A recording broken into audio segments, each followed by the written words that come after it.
Big backswing. Hap got Contreras in the helmet. The mask knocked away. Yeah, it certainly looks like, man, that is so scary with the backswing. All the launch angle swings that we see in baseball, there is an awful lot of lift and separate, and that top hand comes off the bat, and the batters have not done a real good job in recent days of controlling the bat at the end of the swing. Contreras will head off. Let's see if the Cardinals will be allowed to stitch him up and get him back in the game. I would assume that would be the case. 3 balls and a strike. And another message sent. Buzzed the tower once, got him flush the second time, and now let's see if the umpires issue warnings after Hap knocked Contreras from the game. They throw him out? Wow, they just threw Michaelis out of the game. You got to be kidding me. Have a little feel for baseball. Have a little feel for the game. That's awful. Well, he's going at it right now with the dugout of the Cubs. They're waving him into the Cardinals dugout, and now things get even more dicey for the Cardinals. All right, everybody, welcome into the Couch Potato Sports Show. It is me, Sonny Clark, the hardest working man in sports radio. We're here live on our Sunday morning tradition after our vacation. 3 weeks. I mean, Jesus, seems like it's been longer, but we are back here on the Couch Potato Sports Show. Excited to be here as well because, you know, listen, once you get away from the show, it's hard to get back. You know, but when it comes to sports and what we do, it's not hard. So I've seen things that happen, but we have them here.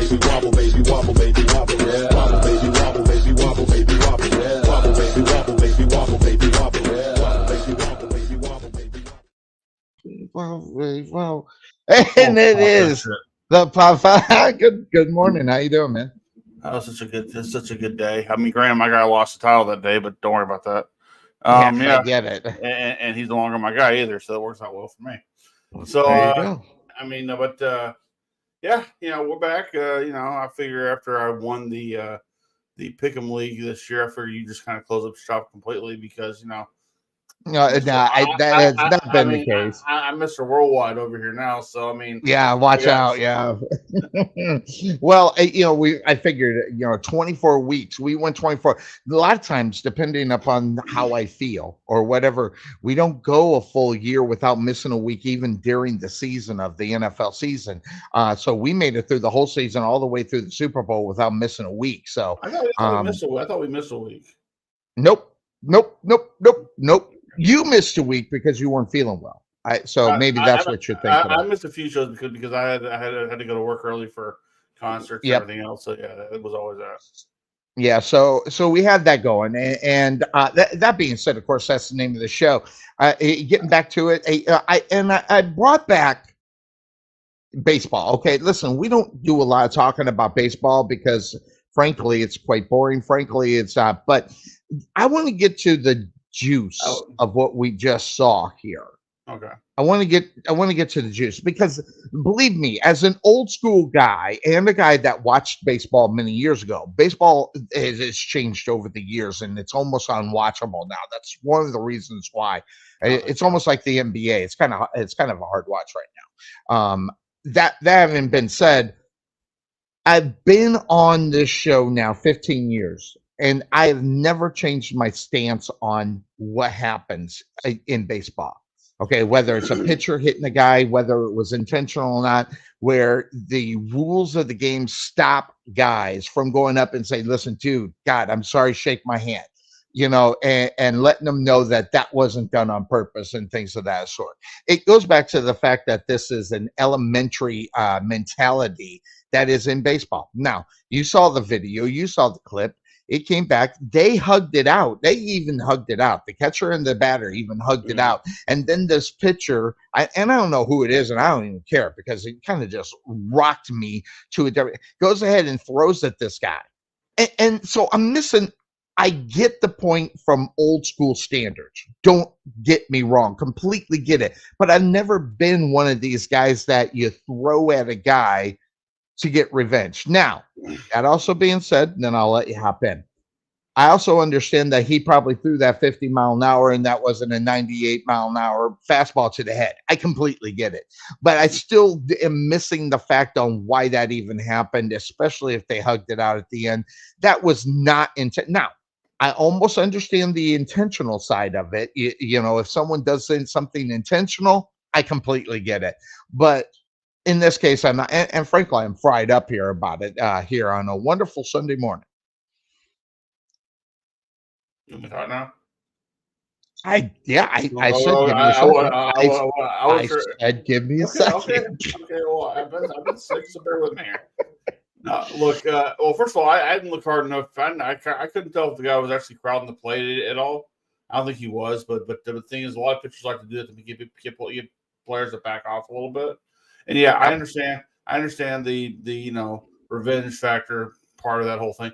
I'm not a fan of that either. I just like to play the damn game. But the thing is, like, if you have a batter who's sitting there just crossing over, or he's crossing over that plate, right? And he will not back up. You got to send him a message, back the fuck off. Okay, this is my area.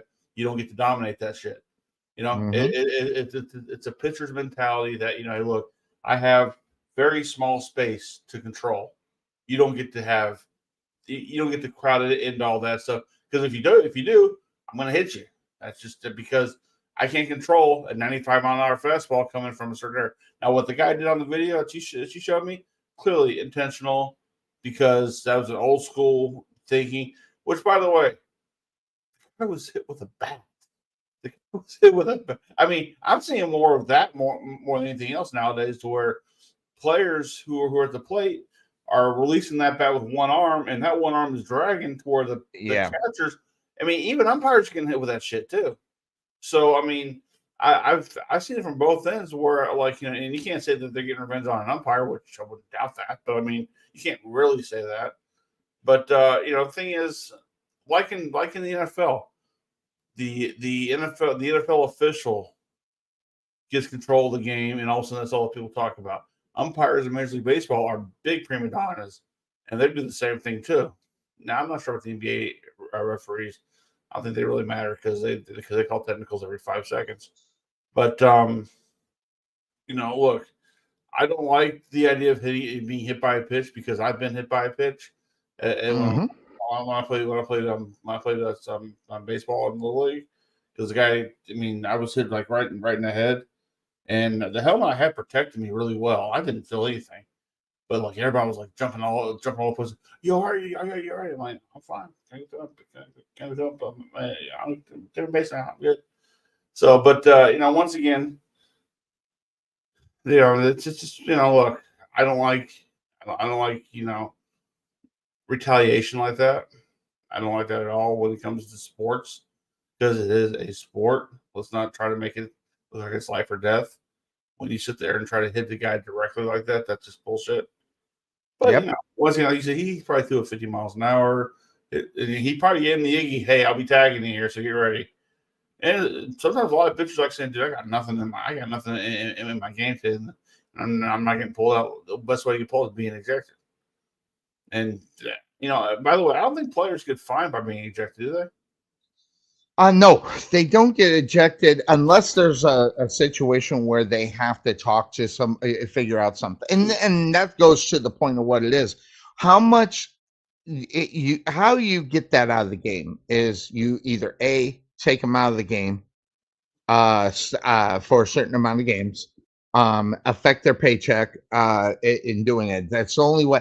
Sometimes the money doesn't mean anything because these guys are making loads and loads of money now. So you got to get them out of the game. You got to make to where they're not putting on their week to week thing that they do. It's hard to do with pitchers because they pitch out once every 5 days. So if you want them out for a certain amount of games, you got to suspend them close to what, almost 30 days to only get 5 starts away from a guy.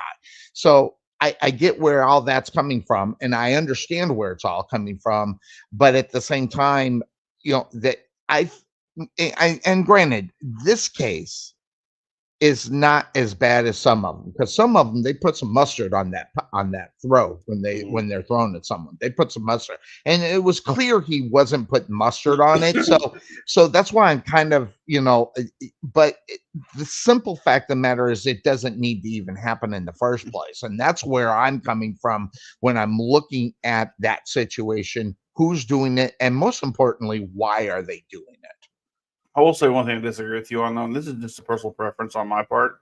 I love to sit and watch baseball. That's just my thing. I mean, yes, it is boring. I get it. If you're not fully into the game, you're not into the situations, you're not into, because baseball is one of those games where if you are locked in, like people get locked in during the playoffs, right? Every pitch matters. But if you take that same approach to like a regular season game, which is hard to do because there's too many of them damn games. If you take that same approach to just a regular game like that, and you get locked in about situations, and you get locked into, who's here and who's there and who's hurt and whatever else, then it becomes a different ballgame. It's almost like the NFL. Like we sit here and we do the NFL pick'em thing, every week during the football season. But we're looking at, who's healthy, who's not healthy, who's this, who's that. Take that same approach to baseball, which is, once again, 162 games. It's a lot. But imagine if you're one of those players and you're playing 162. I mean, this is why you're seeing a lot of retirements before the age of 30, because some guys are sitting there going, I don't have the grind right now. I don't have the, the money's great and all that, but God, just the grind of having to go damn near 6 months of just this, and this is just the travel and the this and the that, and it just the injuries that pop up every 5 seconds, and then just because once again, hydration is a big problem in sports, because a lot of unlike most stadiums that are indoor stadiums, there are those that are outdoor, and those are in very hot cities. It used to be here in Texas where people that want to come, or free agents want to come to the Rangers, because who wants to go play in 120-degree weather? Absolutely. But they fixed that, won World Series, so good for them. So look, I love the sport. It's my second favorite sport. For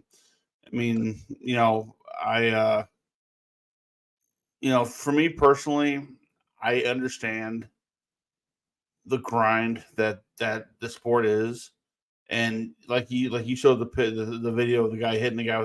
That's part of it, look, it's retaliation, but unwritten rule. What I understand, like in hockey, right? Okay, it's fight time. Both guys drop gloves, they get ready to lock hands, and the referees just kind of skate around and watch until they get in there and break. Okay, we've seen enough now. We're good. I'm like, what was the purpose of that? Especially in hockey, where you can see they're gearing up for it, and the referees could walk right in the middle of it and push them away and stop it from even happening. So it just makes zero sense to me. But this is like, all right, go. Okay, we got like a minute of fight, and all right. Yes, break it up now. I went to a fight and a hockey game broke out. Speaking of fights, yes. Mike Tyson and Jake Paul at Arlington, at the Cowboys Stadium. Let me tell you something. Yes. This is boxing taking a page out of WWE, and it's a spectacle. It's in a very big stadium. It's going to sell out because it's Mike Tyson. Yes. I don't care.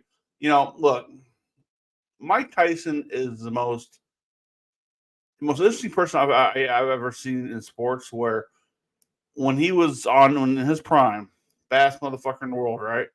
Oh yeah, beat just about anybody. He got when Buster Douglas beat him. It woke him up a little bit. He went away for rape charges, came back, and now he's like the patron saint. It's amazing. I mean, he's found another way to be productive. But then you go back and you watch him train at age 59 years old. You're going, yes, this is not a 59-year-old man. This is a man that has had 20 years shaved off his life, and he looks great. Now, yes, can he take a punch anymore? I mean, he's lost 6 fights. 2 of them to Holyfield. So I mean, he's lost 6 fights. He's not quite the same person he was back then, but he's still Iron Mike Tyson. And that's just, I mean, and the Jake Paul, Logan Paul fiasco that we have here in WWE and wherever else. Look, say what you want to about Logan Paul. The fact that guy knows as much as he does in the WWE and is doing well with it is phenomenal. Jake Paul, he's only lost 1 boxing match. So I mean, he definitely he's figured out how to make money with this entire thing.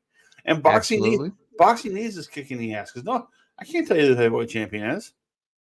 I can't tell you who that is. I mean, which back in the day growing up, Larry Holmes was champion, or if it was Mike Tyson, or if it was or Holyfield, whoever. I can't tell you who the heavyweight champion is. I can't even tell At one point, it was Tyson Fury because they had him on the WWE. Now that bringing in Logan Paul and everything, it's almost like a back and forth in reality. I think Tyson Fury is still the champion. I think Fury is still the champion, but once again, he's not a well-known name.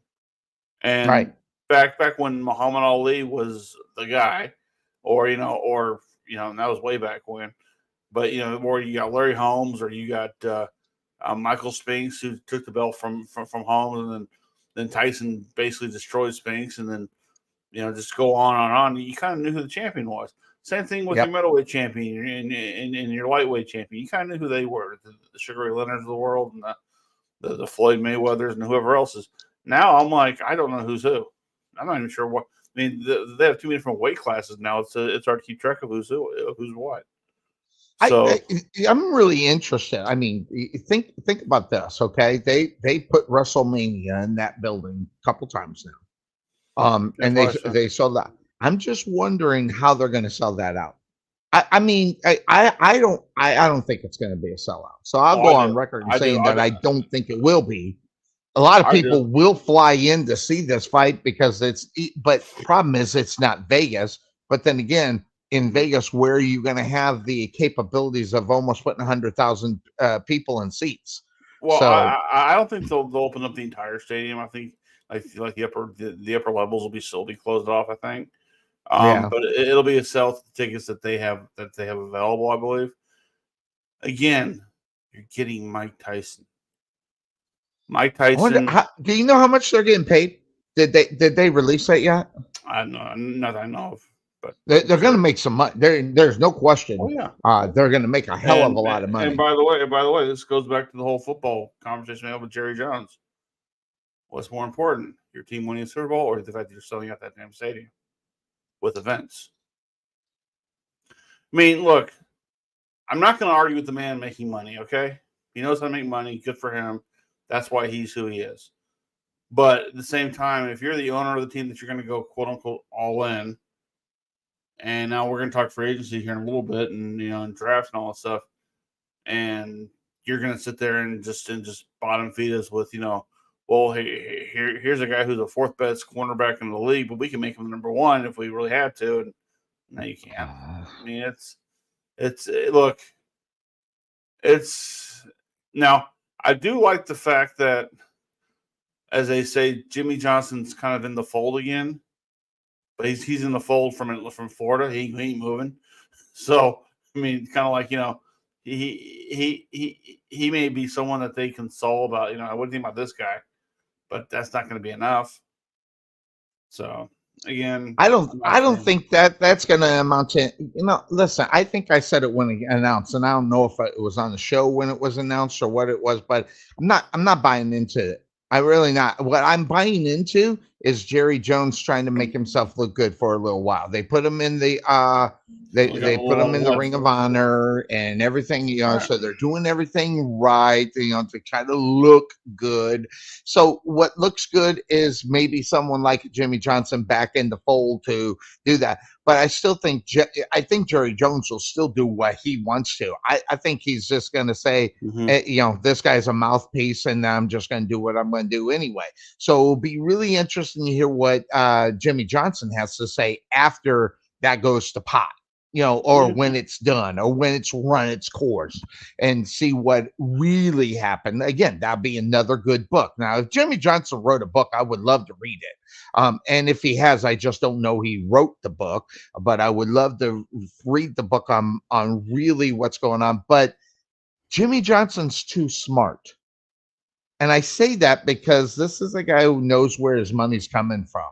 Okay. Yeah. He sits there. I'm not sure how much he makes at Fox, but he sits there and does that Fox thing. He don't even have to think. So it's not like he's, taking a lot of time diving into certain issues unless he's going to do an interview, and then he does. But take away from that guy just shows up on Sunday and makes millions of dollars. Okay. So it'll be really, I would love to know how much Jerry Jones actually going to be paying this guy to do this quote unquote consulting or helping the team or being a guy that looks at talent. So it will be interesting to see what that number is if it ever gets out. See, I kind of wonder if Jimmy Johnson's going to be there to use B as kind of a transition from Jerry to Steven. And possibly the idea that you have Jimmy in there saying, look, Jerry can't do this on his own. We all know this because there is a certain part of this game that he does not quite grasp, because if he had grasped it, maybe for the last 28 years, we wouldn't have been losing for all this time. So you would think, but then again, that's just me being the fan. I would love to be a fly on the wall in that damn building. Oh yeah, are made. I mean, because just imagine all the levels of just, really? We're gonna go there? What? Wow, this took a little turn. Okay, great. But yeah. I mean, look. I mean, I'm not gonna fault. I'm not gonna fault any of those guys. Here's the thing. We're over here blaming people who are making millions of fucking dollars. That we're saying that they're doing it all wrong. Well, in their mind they're not. And then in their mind they're not. I'm like, really? And then I sit here and I'm making X amount of money per hour. It's not much. Yes. And I'm like, I'm sitting here saying I've got all the right answers. We all can be armchair quarterbacks and go, yeah, but you sit there, we got the Cheeto fingers going on. Yeah, I want on that. Like, shut up. Why aren't we serving picante sauce at the concession stand? Yeah, that kind of thing. Yeah, I get it. Look, he has found ways to make more money than we can ever imagine making. He built an arena that has housed U2. It's housed WrestleMania twice, probably a third. Probably in about another couple of years, we'll do it for a third time. I mean, I think that's probably 4 or 5 years down the road. But yeah, so I mean, they got Minnesota next, I believe. But after Minnesota, who knows where they're going to go from there? So, they have so many different avenues of money, and that's the one thing that no one, not you, me, none of us can understand.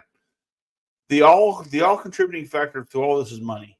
They weren't making any money at Texas Stadium, because nobody wanted to go to the shithole of Texas Stadium to house something like that because of the damn hole in the roof. Okay, and while I love it personally, I mean, as a football fan, I thought it was the best football stadium in the world because you felt you had home field advantage. You don't have that in the new stadium, but that new stadium has housed so much. It's even housed the Super Bowl. Think about that. It's even housed that Dallas wasn't even a part of.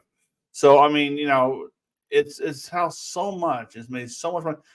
From the Cotton Bowl to the college football playoffs to just the NCAA basketball stuff has gone through there. I mean, they have made so much freaking money in that damn place where it's so overwhelming for you and I to sit there and go, Yeah, they don't know what they're talking about. Shut up. We need to shut up and just like whatever, dude. They're making what we don't In the have. avenues of football, though, it's more of a fandemonium kind of thing. I mean, obviously, because take a look at what we do. I mean, we're primarily football.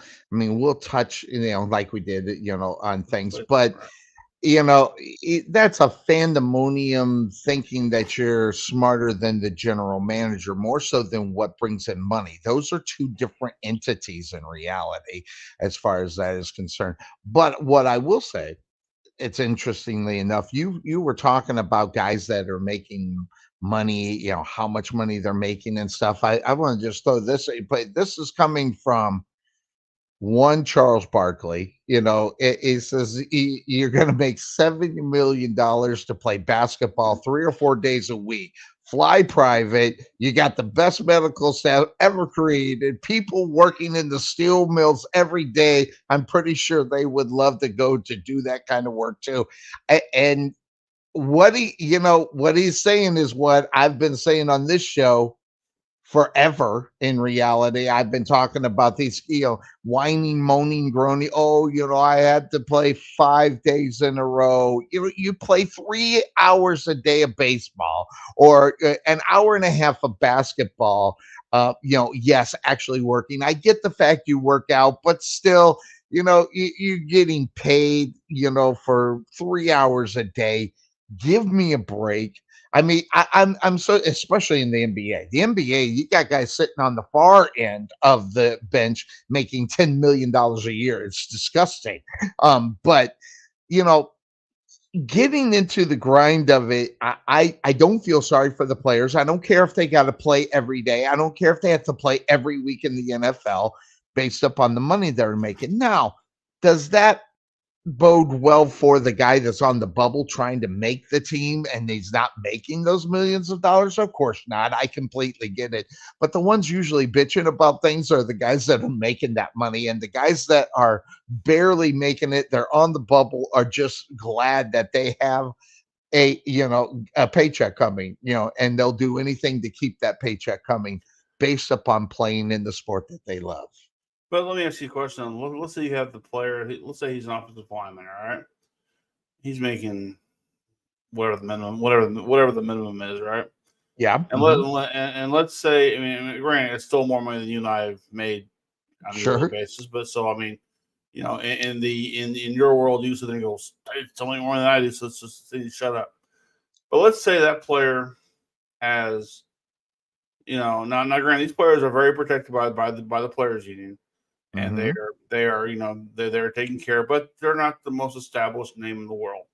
Okay, but let's say after about 6 years, they have memory loss. They're having their joints aren't working the way they used to. They're just falling apart and they can't go anymore. And then and this is I'm only using football as an example because that's the one that we always hear more about. Of And course.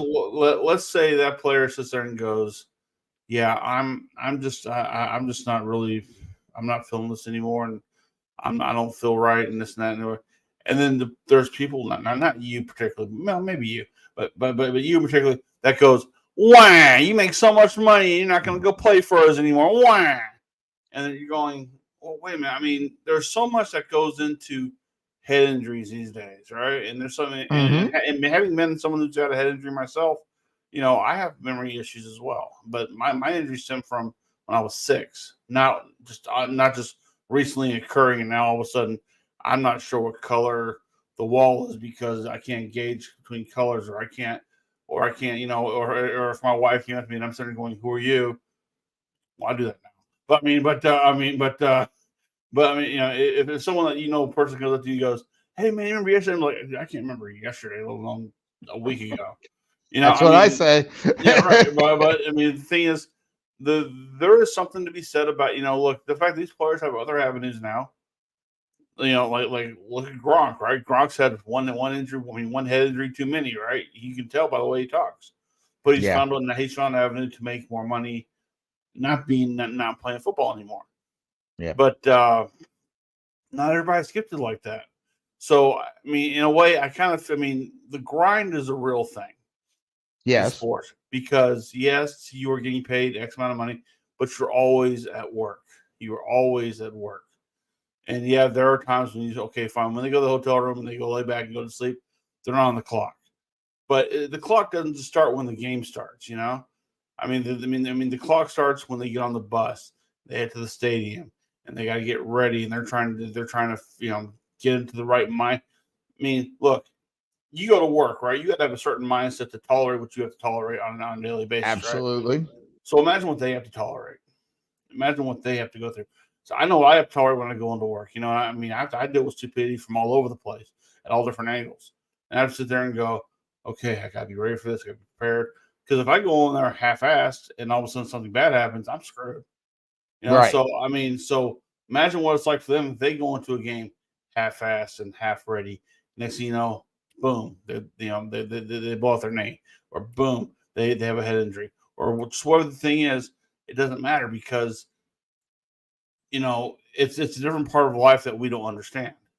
Right. And maybe I'm more sympathetic towards them because I see the people around me that in professional wrestling who, are great athletes, can do what not everybody can do, but there's always that one twinge of just boom injury, you're knocked out, Right. or the head injury, or the fact that you dislocate a disc in your back, or you blow your knee out, or just whatever the deal is, I mean, as a character, I can poke fun at that. As a human being, I can't. Right. And it's the same thing in sports. I can't do that in sports because I look at NFL players who at age 27, 20 after the first college contract or the first big contract they gone through, they're done. Well, can you blame them? Because yeah, you have a hell of an off season and you have a hell of a time to not do anything. But it's just a thing that once you're back into it and you're back into that grind, a lot of players then go, training camp. Well, their window's smaller too at the same time, So the average career for an NFL player is 4 years.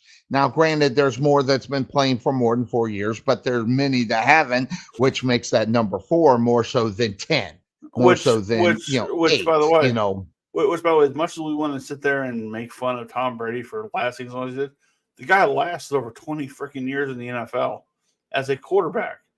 Not only that, it could still play if he wanted to. If he wanted to, yeah. But the thing is, though, is that the fact that he's not, and he's still upright, and the fact that he doesn't seem like he's dinged up at all. The fact is that he's like, look, I played, I've won championships, 2 different teams. What else I got to prove? So I mean, I think that not every player has the same mindset, right? An offensive lineman's mindset of going into a season might be different from what the quarterback is going through, because the quarterback's got to lead the team to victory. Offensive lineman's got to make sure the quarterback can do that. It's a lot that goes into that. And the thing is that imagine if you are the unsung hero of your quarterback getting to his journey, right? But and you might be a footnote to what they talk. I mean, look, Troy Aikman back when he won Super Bowls with the Cowboys, those the 3 that he won, right? You don't hear about Mark Suttonowski. You don't hear about Mark Tuinay. You don't hear about him that much. But they were definitely footnotes into helping Aikman get to where he had to get to. Yeah. Yeah, you had Emmett and Michael and Novacek and everybody else, but you also had that offensive line that was unstoppable. Right. So, and by the way, that the very same offensive line that caused concussions for Aikman, too. Yeah, absolutely. There's that throw in there as well. So you had to go with the bad. So I mean, look, this is why sports is such great. I mean, and like going back to Mike Tyson, right? Mike Tyson is going to headline a boxing event at age 57, 59, however old he is, at Cowboy Stadium against a social media megastar, if that's even a thing now. And you know what? It's going to sell. It may not sell to the level that WrestleMania sold at, but it'll still sell. It'll make money. And once again, you're getting Mike Tyson, the biggest name in boxing to this day. He is the Muhammad Ali of boxing today, without question, because of his name. And absolutely. And by the way, Ali had his faults too. You know, Well, he was he brings a premium. Look what he did with wrestling as well. I mean, coming in and working with DX and the other side of that. I mean, he put asses in seats as well. Yeah, I mean, and because of him, the Attitude Era started. I mean, or it really kicked it up a notch. Where even WCW sat there and went, "Holy shit, they got Mike Tyson." Well, that's kind of when things turned, right? I mean, as Right. far as the wrestling side of it, and Well, the back to back on that. it was when Eric Bischoff sat there and went, "We don't have That's that. when they knew they were in trouble. We don't have that. We may have Hogan. We don't have Yes. that."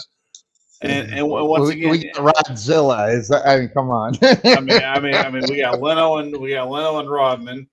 They get Mike Tyson. One of these things is not like the other. One of the Yeah, exactly. But yeah, So. I just look, the fact that we now have venues, right? That house these mega. I mean, look what they got. You were just in Vegas recently. Yeah, that big ass thing out there, right? Right. I know. You show that you are, but I mean, on well, just had Tommy Maddox on here. Go grab a jersey real quick. But Yeah. I know how you are. But I mean, I can imagine. But I mean, just what they have there in Vegas, right? Vegas is like the venue of all venues to have events, Yeah. right? And now they have the biggest thing in the sphere. You're going, Jesus Christ, that's just crazy. And I mean, LA has got all these little venues, but there's nothing like what Vegas has got. Yeah. I mean, they don't have that. Well, they have that stadium now in Allegiant Stadium where the Raiders are playing. But whether or not the relationship that is there with the city to the owners of that team, that being obviously the Raiders. The Raiders, well, what's that Pillsbury Doughboy looking dude? What's the owner? Win Baby Win. Mark Davis.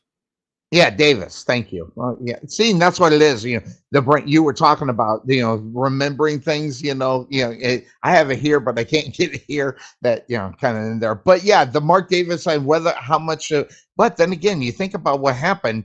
Those that don't know, I was in Vegas last Tuesday and Wednesday, and I met up with a Australian superstar group. I mean, I never heard of them before, but what they were there for was the opening of the rugby season.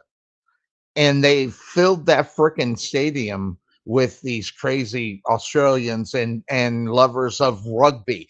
Now, if you don't know, now granted, we zero cover rugby on this show, but rugby is the NFL of Australia. I mean, really, in reality, it's it's so they made that relationship and made that work. Now I don't know how much they filled up that stadium. I'll be honest, I didn't go back and check or even watch because rugby doesn't interest me. It's not part of our culture.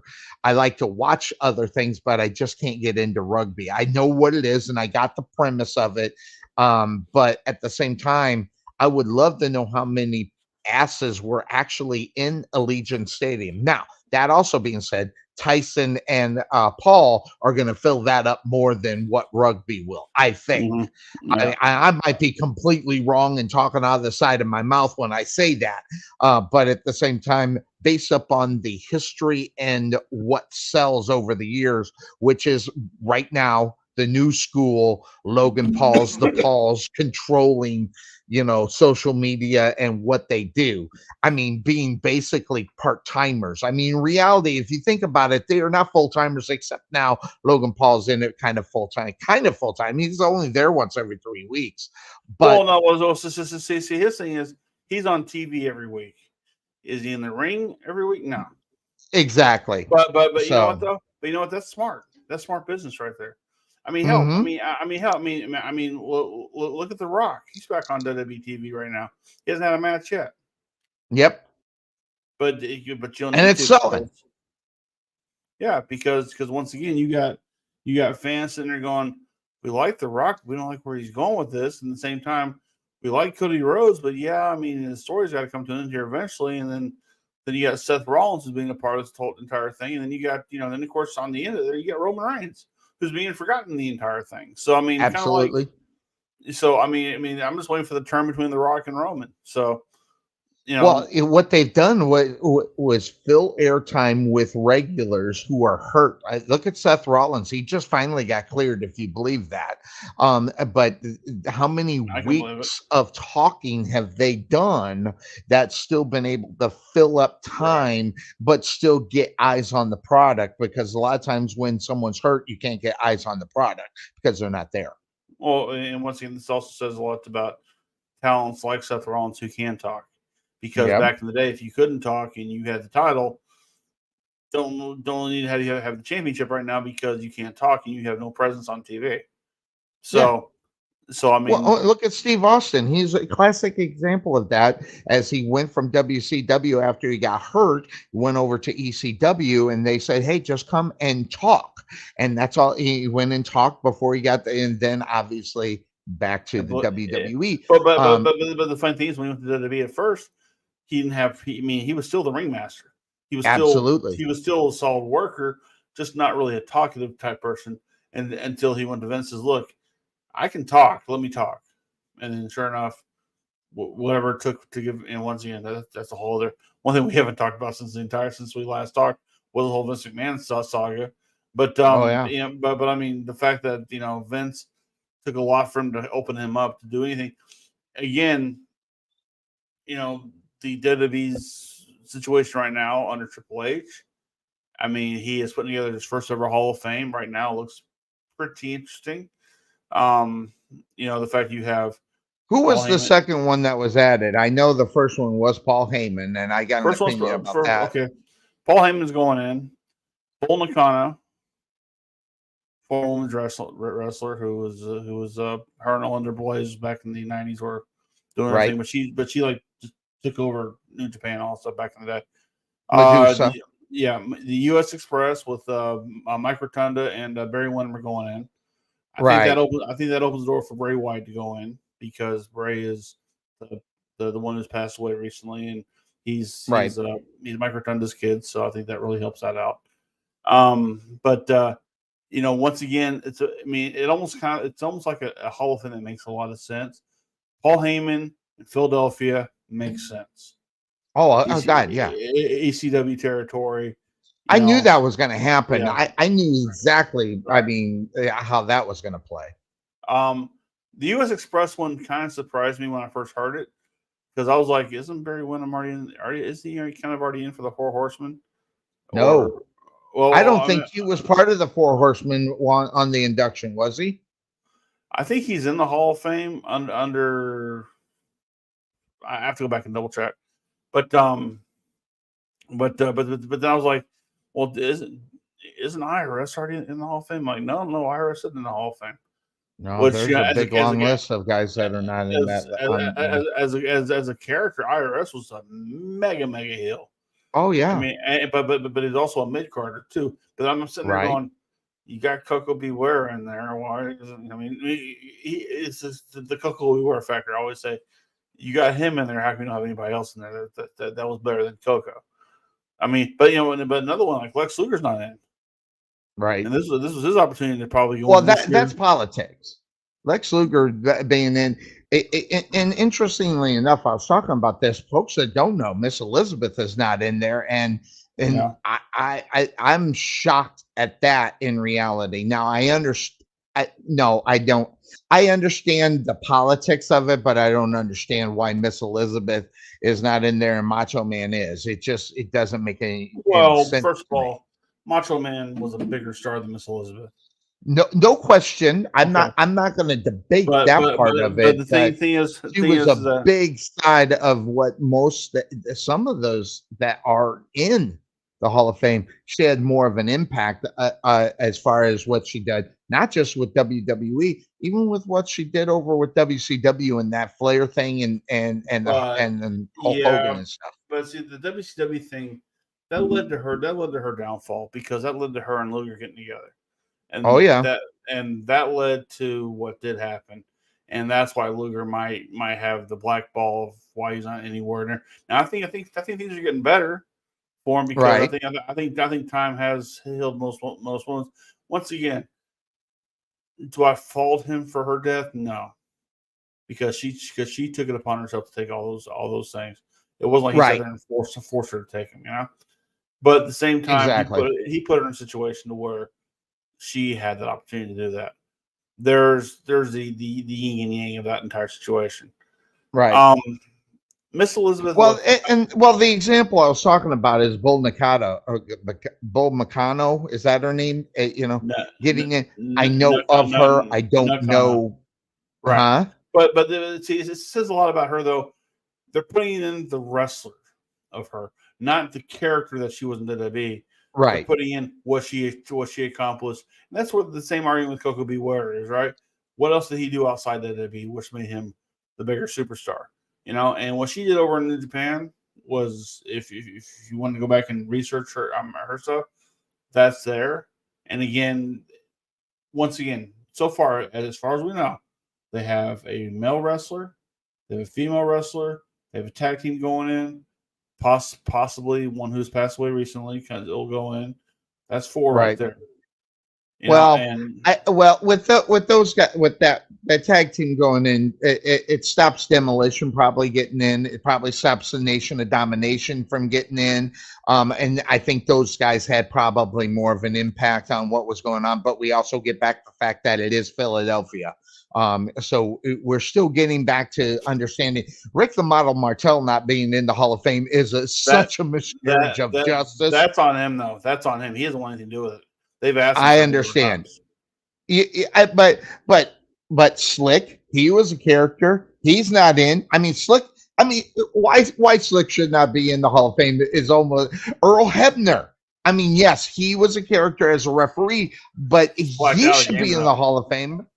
Well, you know, if you notice on the WWE 2K24 game, people who have nothing to do with WWE nowadays, their faces are kind of washed or whatever, and that's just because, you know, the idea is that if their face is washed out, they can't be accepting any type of money from the game, you know, because their likeness cannot be used.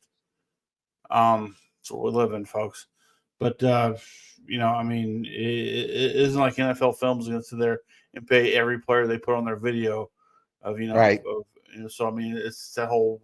Look, you remember one thing also though. There's a lot of wrestlers that sued WWE for concussions, right? Like, right. I mean, when Billy Jack Haynes, who might be going to jail for killing his wife here, I heard about that. When he helped launch the lawsuit with this entire thing, names who were part of that, you know, Bill Eadie from Demolition, Barry Darso from Demolition were probably in that thing as well. So there might be a reason why legally they can't be put in there. At the same time, besides, you want to give those guys a live mic and have them go up there and go, "Well, I accept my Hall of Fame, here, even though it's a company that damn near killed me." You know, I mean, you don't want to hear that crap. So, I mean, well, Bam Bam Bigelow, unfortunately, has passed on. He should be in. There's some names that are not in there, by the way. Let me just throw these up. Bam Bam Bigelow's not in there. Right. Batista's not in there. He should be. He was supposed to go in back in 2000. Yeah. Who was? Batista was supposed to go in 2020, but then they. Oh, that's right. He went in with the group thing. Yeah. You're right. I forget with that legacy. But as far as him being in, Dean Malenko not in. Goldust not in. Yeah, I mean, he's in TNA. He's in AEW. That's why he can't go in.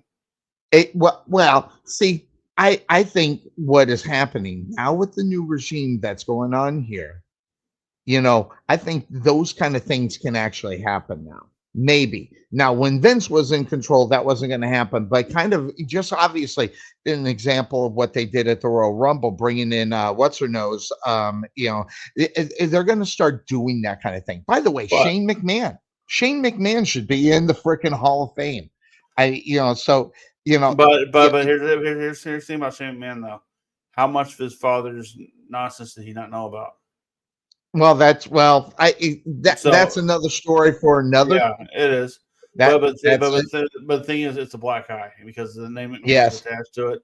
And by the way, you gotta remember one thing though.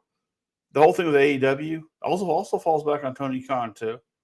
Tony Khan and his Forbidden Door nonsense that he speaks of doesn't exactly reach the biggest company in the world because WWE has been known, especially Triple H, to sit there and slight AEW for what they've done. Now, as of late, he hasn't been doing that because he's been more of a business part of it. But then the AEW sitting over there, Tony Khan looks all coked up out of his mind when he cuts a promo. It's hard to watch. But look, by the way, what did WWE do this past weekend or whatever it was? They acknowledged Sting had his final wrestling match. Yes, in an epic match. So they're more willing to put over what the other company did. We're gonna see. I think that's gonna be more of a norm kind of thing. I think maybe so. That being said, the fine co-host has made it, and you can't see me.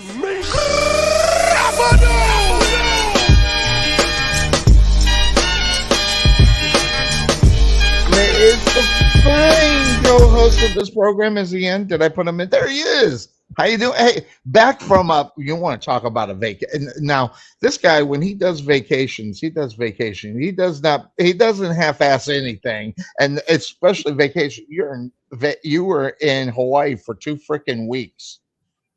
It was like 8 days, 9 days, something like that. Was it? It seemed like longer. But, no, it was just a little over a week. But I've seen I've seen everything. It looked like you had a ball, and I enjoyed all that stuff, with all the pictures and everything. But yeah, that's really kind of cool. But it's good to see you. We've been off for 3. I mean, just basically me. I mean, last week because of that, and the weeks before just getting over it, big long 21 days we haven't been on air. So so it's good to have you back, and good to see you jumping in here a little bit early. How you feeling losing that hour of sleep? Not good. That's part of the big reason why I got on so late, because I made the mistake of not setting an alarm. I was up kind of late last night. I didn't go out or anything. I was just up late, and yeah. So I've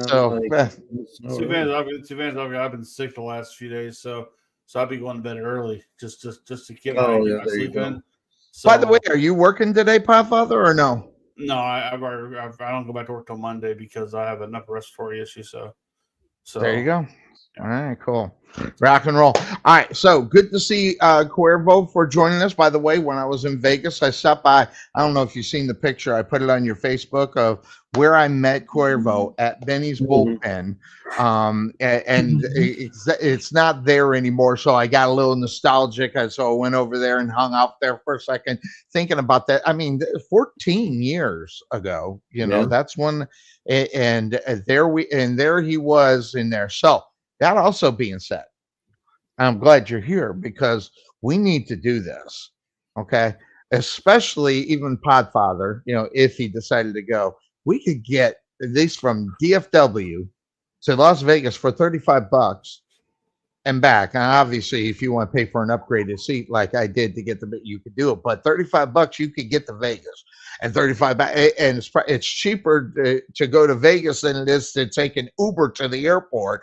Man, I think a gathering of the Couch Potato Sports Show and all the misfits in Vegas is something that we probably are going to have to figure out how to do, and figure out how we're going to put this up on Fremont Street too, because I don't want to be in one of those fancy hotels. That's not our audience. The audience is Fremont Street for us. Now if we're ESPN and everything, you're sitting in the fountain of the freaking Bellagio. We're not that. We're Fremont Street. So you do see the name, right? Mr. Worldwide. Yeah. And how many? What, you gonna bring 7 people to us with that? Sir. It was probably more than me, but hey, it is what it is. My OIWA worldwide shows averaging about 300 people in a week. So there now you go. Right? Rock and roll. So, well, Cuervo, we're here. We're back up on the show. Okay, and I have not jumped into what we are going to talk about, what your plans are, and we have not jumped into that yet because I'm wondering. So what I want to do is hold off on that a minute because there's some things in the NFL that I want to talk to you specifically about, and one of them it comes from the fact of your wife's football team has made the big move to saying no to one Russell Wilson. Now, granted, this is it's not financial, even though they saved the 37 million, right, Cuervo? They saved the 37 million on top, but they're still going to have to pay this guy this year. So that means one of the teams in the NFL are going to get Russell Wilson for basically nothing. And what's going on? And that being said, one of the teams that we're looking, how about the Giants fan? And the Giants fans are saying, "Oh, please no." But I've got a question, Cuervo. I think if I'm the Giants, I am hopping on the Russell Wilson bandwagon because based upon what you could get him for. And listen, I don't care. We could sit here and go back and forth. Give me Russell Wilson all day long over Daniel Jones. And within this division of football, you got to have some kind of quality, and I think the quality is still there. I'm going back to what I'm saying, Cuervo. Russell Wilson has not forgotten how to play the quarterback position. I think there needs to be an understanding between coach and player, and to where everybody can get along to create that success. The question is, could Dable be that guy to let? I think Dable is foaming at the mouth to get this guy if he could. So I guess I'm going to ask you, what do you think about Russell Wilson going to the Giants, which in turn makes the NFC East crazy at the quarterback position? Dak Prescott, Jalen Hurt, and then him over in the Giants, and whoever the Commanders end up with. What's your take up on him maybe going to, and I know there are a lot of teams out there that could be interested, that being one of Bryce's team would love to have him, but I want to start Giants. What do you think about the Giants' interest in a Russell Wilson? Well, I'll say this first of all, Sonny. So I can tell you that I do think the Giants are going to sign a quarterback in free agency starting tomorrow. Okay. I wish I could tell you who it is or who I think it is, but I really don't know. I think I know who it could be. Okay. Well, then we can get into that. I think if it is Russ that they're considering, it's going to be a really tough decision to make as far as who's going to start between him and Daniel Jones, because are you what? What? Did you just say that a tough decision? How could that be? How could that be a tough decision when you've got a former, Super Bowl winner? Oh, that was slow. I hit that about 20 seconds ago. But you think it would be a tough decision, Russell Wilson? Yeah, and it's not because of the talent thing. It's because as an organization, how dumb are they going to look if they decide, hey, we're gonna start Russell Wilson, who we're paying $2 million to play this season, and we're gonna bench the guy that we just paid $40 million a year in salary. I get it. You know what I'm saying? I get it's not about the talent thing. It's not about who I think is better. It's you're gonna really pay your $200 million quarterback to sit on the bench. It's just gonna they might as well just put a red ball on their nose if they do that. Well, now, if I'm not mistaken, and if I heard, you can correct me if I'm wrong, Daniel Jones is on the trading block. I don't know if anybody take him, especially with the number. The Giants are probably going to have to eat a lot of that if they're going to end up doing that. But I mean, could Daniel Jones be on a different football team next year, especially if they do make the move for Wilson? It would have to be a situation where kind of similar to what the Bears did when GM Ryan Poles first stepped in and he traded Khalil Mack to the Chargers. Hey, we'll take a lower draft pick in return, but we want you to eat his salary. It would have to be a situation like that where the other team is going to eat the salary of Daniel Jones, or I'm sorry, no, I'm thinking the other way, that the Giants would have to eat the salary for a team to say, yeah, we'll trade for him. Right. That type of situation. So I just don't know. I don't think the Giants are used to doing that kind of thing. That's not part of the norm of that culture up in the Giants to pay for something for nothing. But also getting back to your point on whether or not putting that guy out there not as the starter making $40 million, I completely get it.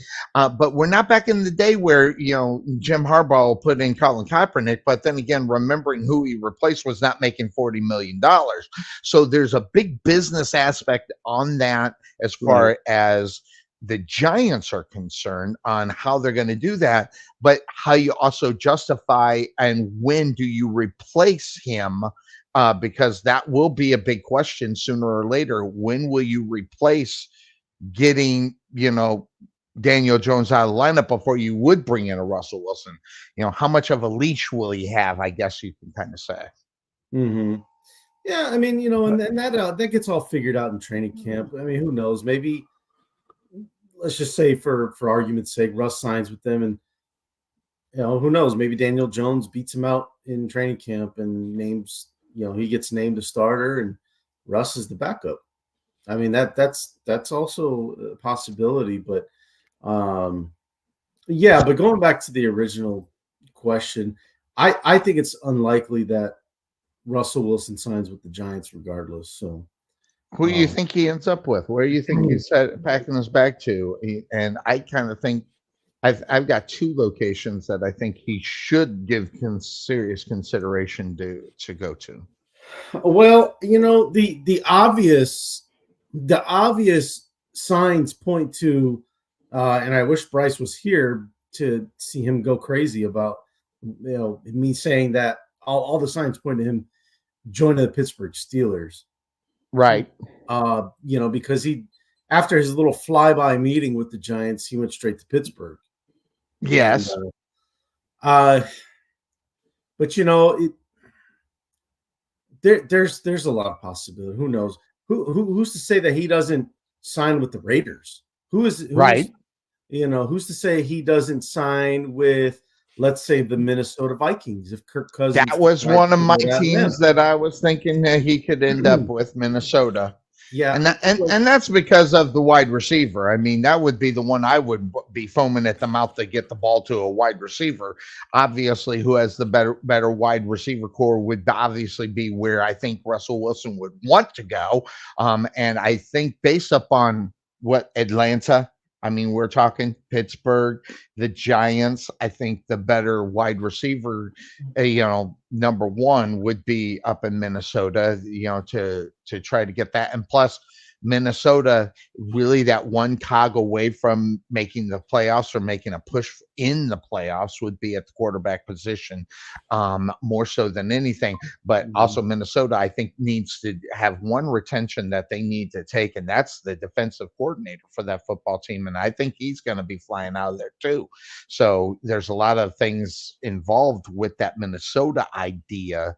As far as Russell Wilson is concerned, does he got to be the guy that's got to come back because his defense is weak because they got rid of their defensive coordinator, or where he's going to end up going? I mean, I don't know how much of a say he has in that as far as that is concerned, if he can say yay or nay. I don't know if he has a no trade clause within his contract, but I would think Minnesota would be one. Pittsburgh, just for the winning tradition, could be. I think those should be the two main goals that I would be if I was going to go Russell Wilson as far as the quarterback position. Yeah, I agree, Sonny. I think that and the other thing too is signing with either Minnesota or Pittsburgh, he's pretty much going to be named the starter. I mean, because Yeah. if Minnesota signs him, that means Kirk Cousins is gone. Well, I heard he's packing for Atlanta, right? Podfather, I think I heard that too. I'm looking all through here right now, and they're saying that he's going to resign with the Vikings. But then I'm also hearing the that Vikings are going to pay him again. Wow. But I'm also reading that there's a good chance that Justin Fields going to the Vikings.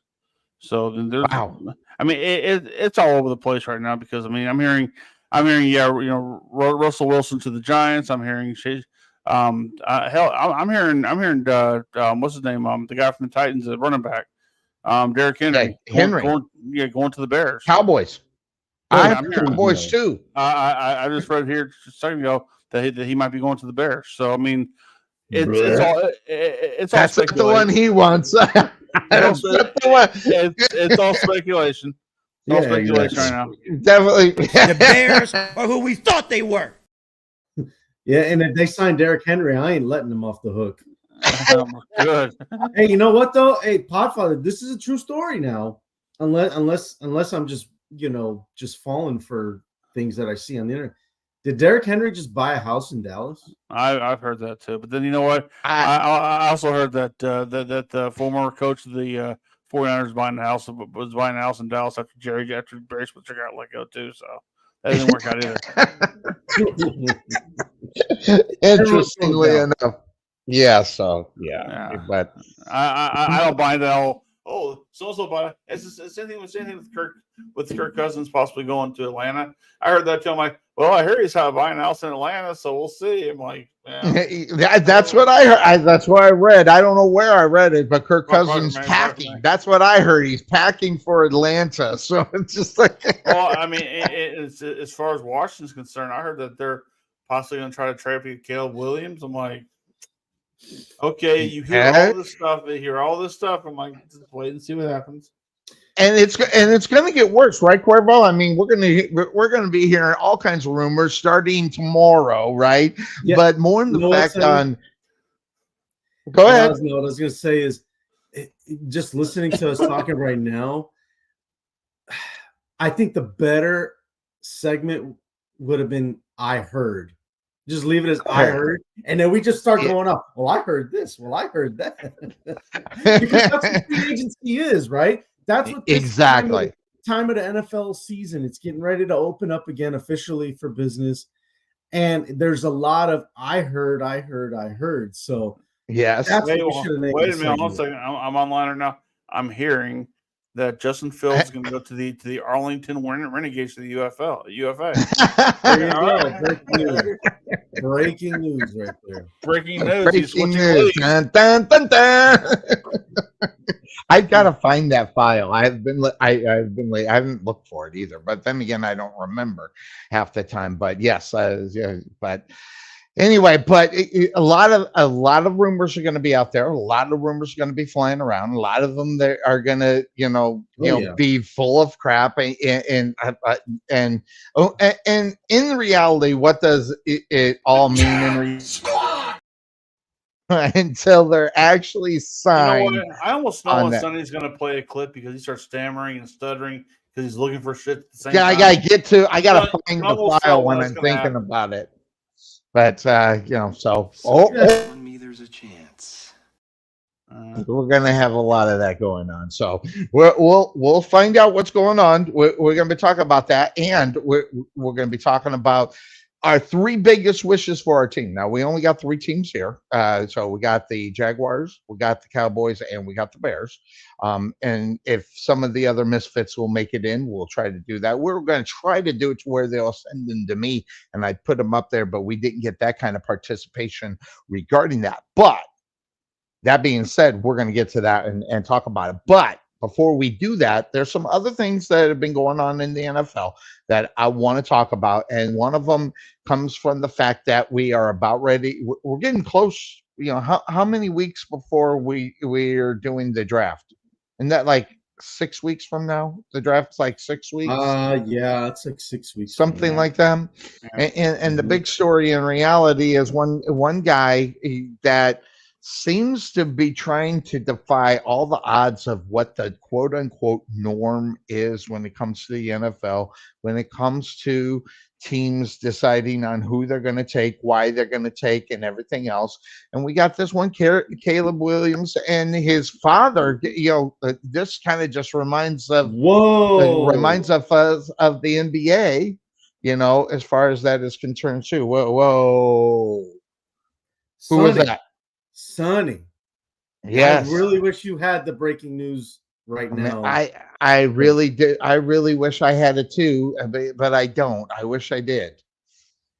Well, what's going on? Breaking. So this is there's for you breaking news. Sonny Clark. This is for you. Jaguars.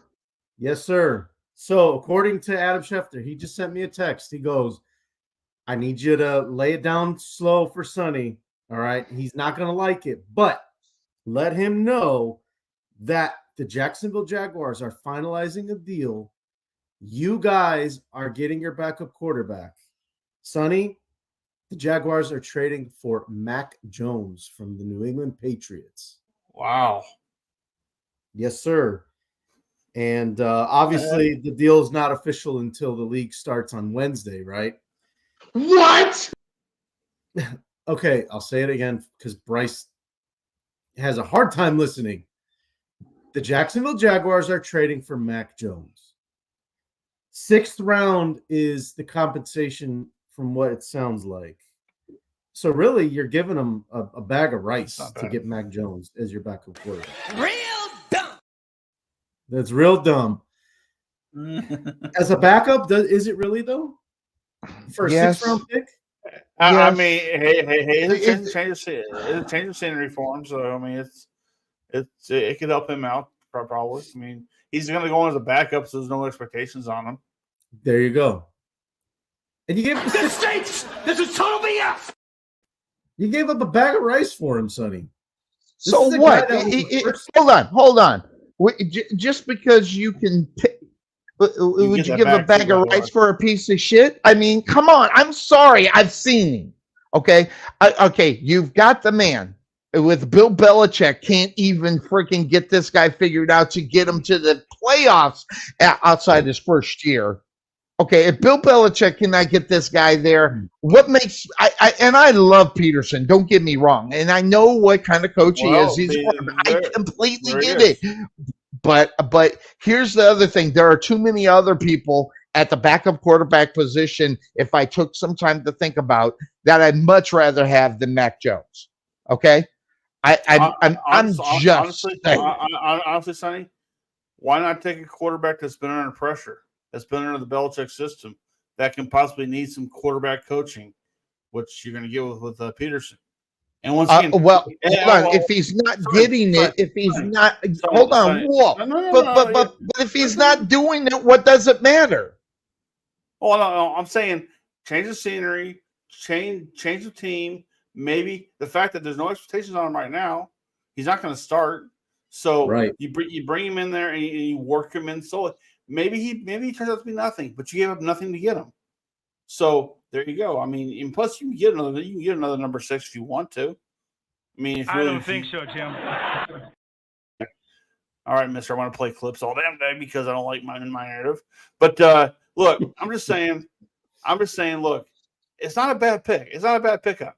It's not the best. No. It's not a bad one, no. I mean, it could be it is. Yeah, it is. A lot worse. It could be a lot worse. Because we're talking about production at the most important position. Cuervo, we've said this on this show. Okay, so I'm going to enlighten Mr. Worldwide, the Podfather, on the 3 most important positions out on the football field. 3, not 1, not 2, but 3 most important positions at the quarterback position or in the NFL. 1 is the quarterback position. It's the most important. Second is arguably, and Cuervo and I agree up on the arguably, is an offensive lineman or your backup quarterback. Those are the 3. And if you're going to do this, okay, find someone who's had some friggin' success just because they played, and he played in Belichick's thing. That isn't a reason to sign Mac Jones. Okay, there are other people that you could sign. For all that matters, Mac Jones has proven that he cannot win on the NFL level with the Godfather of the NFL. All right, not the Podfather, the Godfather of the NFL cannot win. Okay, so that being said, I don't want someone that cannot win in the. And I'm not talking about going to Super Bowls. I'm talking about, can you get your freaking team to the playoffs? Okay, he got him there the first year because there was no freaking film on him. And guess what? Good defensive coordinators figured out Mac Jones, and guess what? They had been since. So that being said, no to that. However, there would be one on that roster that was on the Patriots that I would like. Okay, because there's not a lot of film on him, and he would be a good backup quarterback because of that. And I would rather have Zappy than I would Mac Jones. There's not enough film up on Zappy yet, and we don't know his full, repertoire, I guess you could say.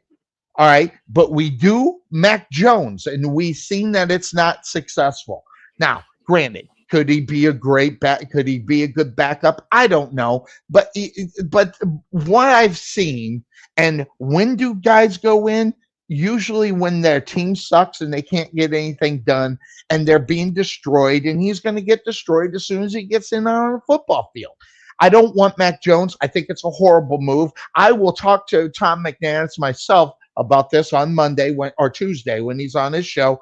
I'm gonna find out what Tom McManus feels about this.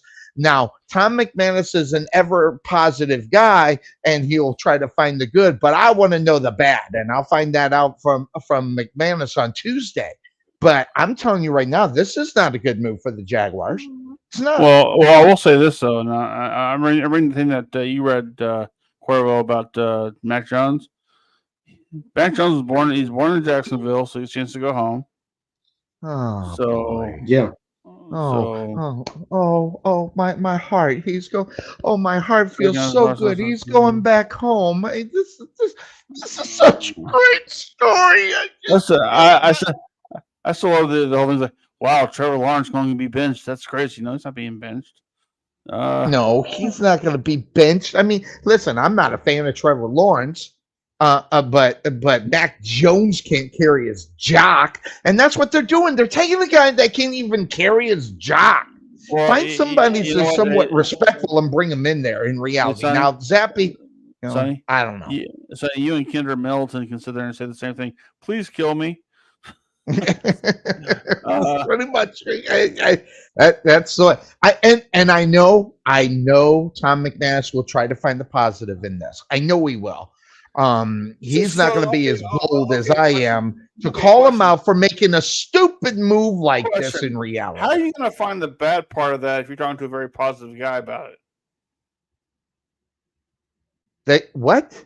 You said you're going to talk to Tom McManus because you're going to find the negative part of that. But he's so positive. How are you going to find the negative part of that? No, I'm going to try to find out the negatives. I'm going to ask him the question in the show. I'm hearing a lot of positives, but what are the negatives? And he'll answer. Usually, if I'm watching the show, I'll send him the message in the chat. He'll answer it. So I'm going to send that to him. I'm hearing all the great positives about Mac, the savior backup quarterback Mac Jones. I'm going to ask him, what are the negatives of that? How has it been successful in that? I want someone who at least, who I wish they'd go after and get him, although he retired, Teddy Bridgewater. At least the guy had some kind of fucking success.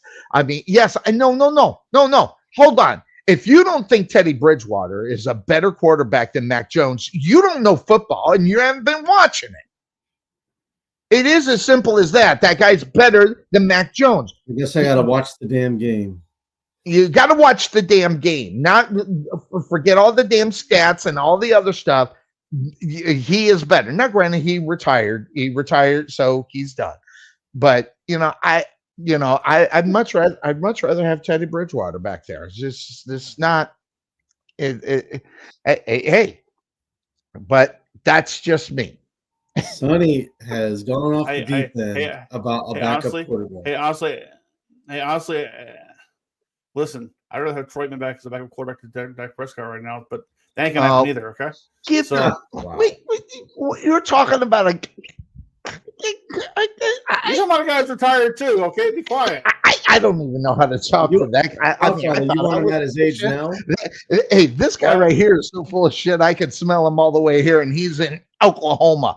Oh my God, we're talking about 20 years. We're talking about a guy who just retired at the end of the season, compared to Troy Aikman, who's been out of the friggin' league for what 25, 30 years. Come on, stop it. And Just also in the stop Hall of Fame too. Go ahead. What do you say, Cuervo?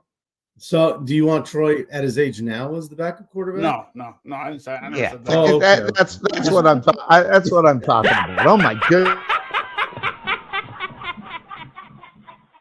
Sonny, I need you to do me one favor. One favor, okay? One favor. All right. Just for one, I need you to take one good deep breath, sir. In through the nose, out through the mouth. You have gone crazy over them trading for a backup quarterback. Nobody's saying he's going to start. Nobody. This trade is 10 minutes old, and I don't think anybody's saying he is the savior, sir. There's not even. No, I'm not saying he's the savior either. I'm saying he's not even close to even being. He's not even a baby savior. Okay, he is not. Listen.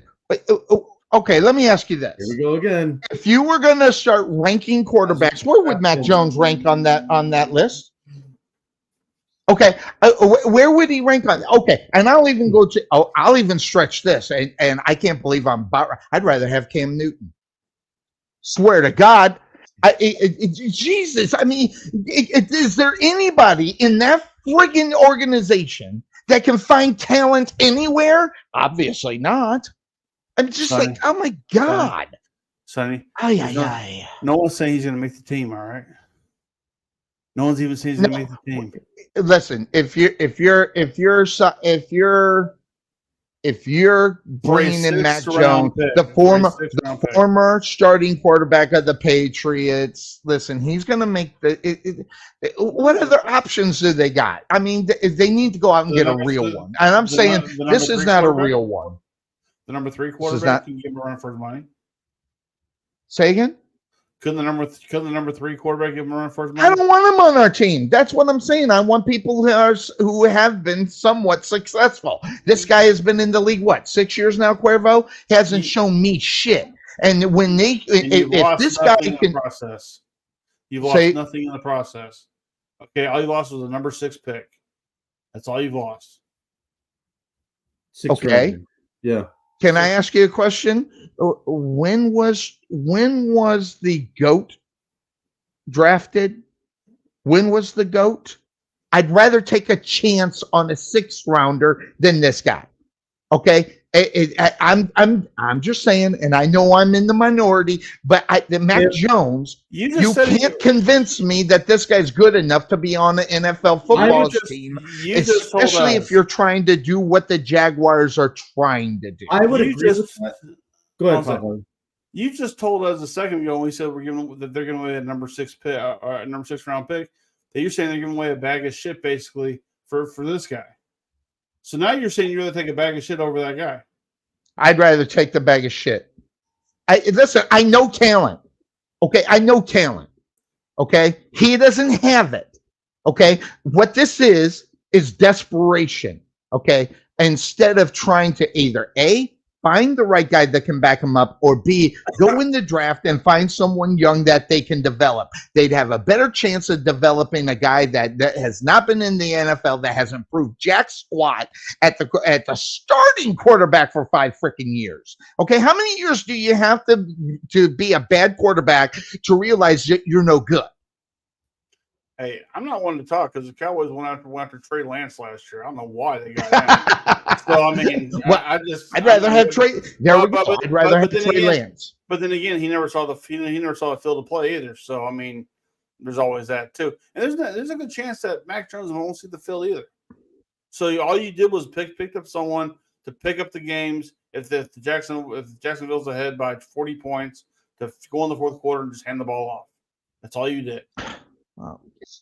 See, you don't understand the concept of a backup quarterback. Yeah, I do. You don't understand the concept of a backup quarterback. It's not just a guy to throw in. It's a guy that can go in and play 3 to 4 games and try to get you a win. Pull the string, love, go. That's all we've done. That's all we've done. But no, I hate it. Sonny, I can see, because you were talking about, I'd rather take a chance on the 6th rounder and all that. I could see that if they made this trade and asking Mac Jones to start for the Jaguars. That is not the case here. Oh, I understand that. He's not going to start. Right. So, I get it. No. So, I don't know. I just think that it's not really the trade for the Jaguars. I mean, but let's look on the other side real quick, guys. What is that obviously telling us about the Patriots? They like somebody, different direction, right? They like somebody. Well, yeah. Again, I'd rather have Zappy. If you don't know who Zappy is, but I'm just saying, I'd rather have Zappy. No, we know what is it? We know who Mac Jones is, Denny. We know who it is, and making the trade. Terrible, crazy knucklehead, terrible. This is not a move, and if they finalize this deal, I'm going to go tell. Tom McManus that this is not a move, and let's not be too positive about it because it's a crappy move. That's what I'm going to tell him.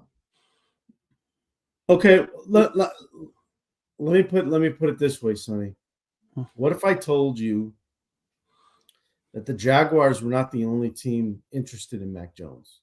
Don't care. Then other teams want to have a crappy backup quarterback. They can have him. Oh, that means he was in demand for a backup. Oh, for someone. He was in demand. There were 4 other teams that wanted Mac Jones as their backup. And Jackson. What teams were there? Do they say the name of the 4? I just know there was 4 teams. That's what. Yeah. My other buddy Ian Rappaport told me. Yeah, he didn't have that full information, but there are 4 other teams. And so that goes to show what kind of desperation a football team would be to have Mac Jones. So I just said it. It says right here there were 4 teams in the mix for the Mac Jones per report. Yeah, this says 5 teams. Okay, here you go, Sonny. Here's something for you. Okay. 4 minutes ago. 4 minutes ago. 4 minutes Tom ago. McManus, who you were just wondering about. Yes. Yeah. What did he put up there? As I always say, nothing in the NFL happens without reason. That's what reason. I know what the reason is. That is from his Twitter account. I'm just saying, I know what his reason is. And it's because of who the head coach is and what he has done. I get it. And guys, don't misunderstand. I understand why. I'm saying I don't like it. I'm saying I don't need to see more of Mac Jones, even in the backup position, to know that I don't want him to have to be responsible for trying to win 3 or 4 games, especially within their division now because of what Houston has picked up. I'm sorry. You can say whatever you want. Houston is actually the team to be in the AFC South now. Okay? What you need to do is you need to have that guy that is capable of doing it and having the, I'm sorry, I know who Mac Jones is. He's not good enough. Okay. So if he's not good enough, I'd much rather him get Cuervo. I'd much rather him get a rookie. I really would. I'd much rather give him a rookie and let Peterson have a shot at a rookie more so than a guy that, has been in the league now for 5 years and couldn't get the freaking job done. We already know he can't do it. He can't even do it with the GOAT of coaches. So and I'm not trying to disrespect Peterson, but how many rings does he have? Just 1. Okay. And right now, he's having a hard time figuring out what he's doing with his guy. So now you got to bring in yet another project. They need to figure out what's going on at the quarterback position, the starting quarterback position, and go that route. But I get any young guy would be a project, but I think they just put too much thought in it. I don't like it, and I will talk to Tom McManus on that on Tuesday morning, and find out what's going on and get his I'd love to opinion know what on he it. says. I'd love to know what he has I do to too. say. I know he's going to be positive because he is that guy. He's going to find that positive, but there won't be enough negative until he's on the team if that ends up happening. Now, we may be talking semantics here. He might not even hit the field. However, we've already seen Trevor Lawrence go down in injury. So how many games do we necessarily want that to happen? I'm not a fan of the Mac Jones, and I'm going to blast it. Not that my opinion means jack crap. But that being said, Cuervo, I want to go to you. I want to talk about what we are here to kind of talk about as far as the show is concerned. All right. Mhm. I want to know your 3 wishes for your football team. I mean, we talked about this. We got, but by the way, you already know one of my wishes is not taking Mac Jones. Okay, that's one of my wishes, and it sounds like it's going to happen. So I'm not going to get my wish. So that being said, Cuervo, so I got one out of the way. Of course, I'll give you the other one, but that replace it. But Cuervo, what are your 3 wishes for your football team? Your Chicago Bears, your Bears, when they're about ready to go into what? The quote unquote unofficial free agency, right? We talk, quote that up there, unofficial free agency. What are you expecting The Bears from your are who we thought they were. so Yeah, the legal tampering period, right? That's what they legal? call it. That's what it is. Legal tampering. There you go. Mhm. So yeah, so when if I had my lamp and I'm making my wishes, right? Uh-huh. My first one, free agent wise, I'd like to see the Bears sign since Buffalo decided to have an absolute fire sale, which is really awesome. That is not one of them, by the way, Podfather. No, thank you. I'd like to see the Bears sign. I'd like to see them get Mitch Morse, who was the center for the Buffalo Bills, because the Bears need a center. They need to upgrade at center pretty bad. And whether it's going to be Justin or whoever at quarterback for the Chicago Bears, that needs to be established. Having a good veteran center, whether they draft one later, it doesn't. We'll see if that's in the plan. But that is a guy that I think you can get. You won't break the bank to get him, Right. and he's a pretty good center. I think he's a Pro Bowler actually. So that would be my first one. Number 2, I would say now that Chris Jones is unavailable, not that he'd probably be too much anyways. I don't know if the Bears would actually pay a defensive lineman $30 million a year. But yeah, right. The next guy I'd like to see the Bears sign in free agency is DJ Reader, who was with the Cincinnati Bengals. He's rated one of the highest 3 technique linemen that are available in this year's free agency. So I think getting him would definitely instantly improve the defense on top of what they already have and what they're going to get, because the way that defense is ran in Chicago with the way Eberflus has it set up, you have to have a solid 3 technique in the middle. So I think Reader's a guy that, again, he's a highly rated 3 tech, but you're not paying $32 million a year for. So that would be my second one. And the third one, this may shock you guys. Okay. But because it's not very common in today's NFL, paying for a position that is considered to be not as valuable as it used to be. I like to see them get a running back in free agent, and I'm talking one of the top guys. I don't know who it's going to be, but either Barkley or Josh Jacobs would be a guy I'd like to see them. Is that who you'd like to see? Yeah. Who do you think they're gonna get? I would say that it's more likely they're going to sign Josh Jacobs.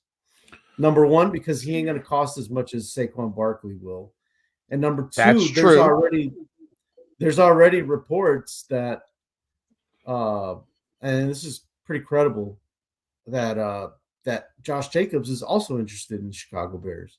So there's already mutual interest there. I think that'll help to drive the price maybe down a little bit. But the reason I'd like to see them get a bigger name running back is because in Shane Waldron's offense, coming from Seattle, it does rely on the run game, and I just don't think Khalil Herbert or Roshan Johnson is going to be enough to, provide that balance that they're going to be looking to have with that offense, that philosophy, that scheme. Because if you look at Kenneth Walker last year in Seattle, the offense looked a whole lot different when he was in the lineup and he was healthy and he was playing well. It was just different. So, I think Jacobs is probably going to be who they sign, but I wouldn't be mad if they get Barkley either, as long as they don't, overpay for him. Those would be my three guys. And then as a bonus, I mean, look, number one pick. It's pretty clear that that Caleb Williams is going to get drafted by the Chicago Bears. So that's how I want to see them draft. Does that make you feel good or no? That they're going to draft Caleb Williams? Yeah. If he wins, absolutely. That's the thing. This whole craziness, you guys probably don't follow it as close as I do, which is probably good. It's better for your health that you don't do it. But boy, it's like I'm already sick, so go ahead. Yeah. Well, I mean, if you want to puke it out, go look at some Bear fan pages and all the toxicity going on with the team Fields versus team Caleb Williams. Like, it's crazy. What happened to being a fan of what the team does overall? Like, I don't care who. Right. I don't care if the Bears tomorrow, if Ryan Poles tomorrow says we're signing Trey Mack to be the starting quarterback because we feel he gives them the best chance to win, I'm all for it. I don't care who it is.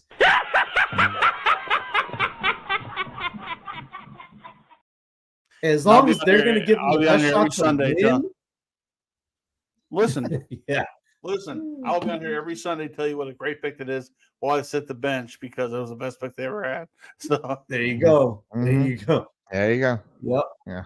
And he'd be a great backup. He'd be a great backup to whoever. Great backup. Yeah. I wish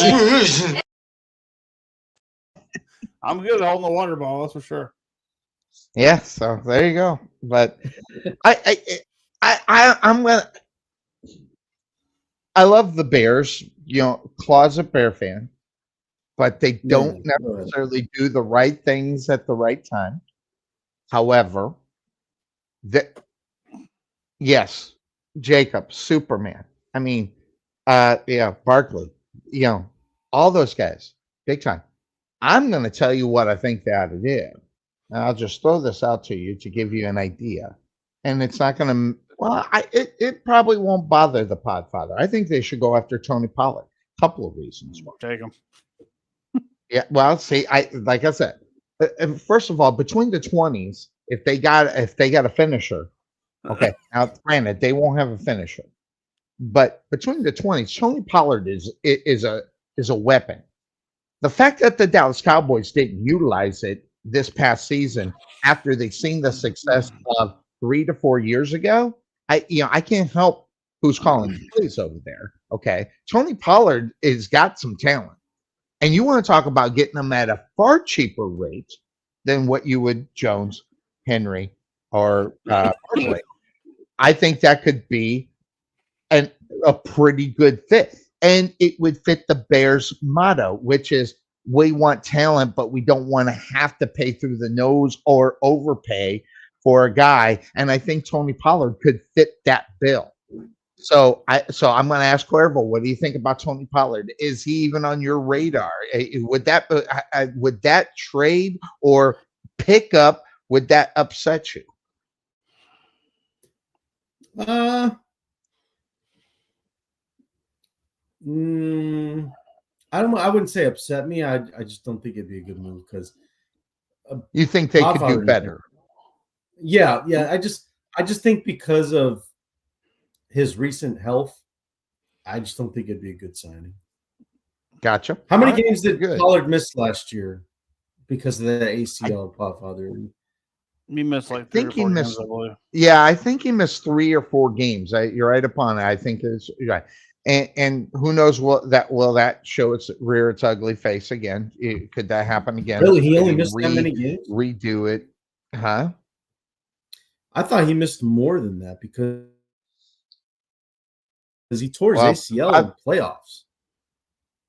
Well, Podfather will look that up. He's no, I can already tell. I can tell he's already looking at it, so he's already on it. I'm not looking at that. No, I don't care about that. But he would like to see. He doesn't care about Tony Pollard. I think Tony Pollard is one of those guys that can be overlooked. They could be, and I think Tony Pollard can help a football team at that that running back position. And now I'm not saying he's the savior, but I'm talking about teams that normally don't. I mean, Cuervo, at least right now, okay, within the last few years, at least the Bears are spending money compared to what 5-6 years ago that you couldn't get them to spend money to save their life, regardless to keep their talent. Obviously, we've seen the departures of certain players that you would wish that they still had on their football team, but because they didn't want to go that route. Now they're trying to rebuild it and they're hopefully they'll be able to do that in the draft and find that that diamond in the rough kind of thing going on, whether it be picking up someone who just all of a sudden starts showing up or within the draft. So, but I like your picks. I like your wishes. I like what you got going on. You looked at it a little bit more than me as far as the Jaguars are concerned. So you definitely jumped in it. So Cuervo's Bears are set. So we'll shoot it over to the Podfather. We're looking at the Dallas Cowboys. What are your three wishes for your football team as they head into the 2024 season? What are your 3 wishes for your football team? Well, concerning the owner said that we're going all in.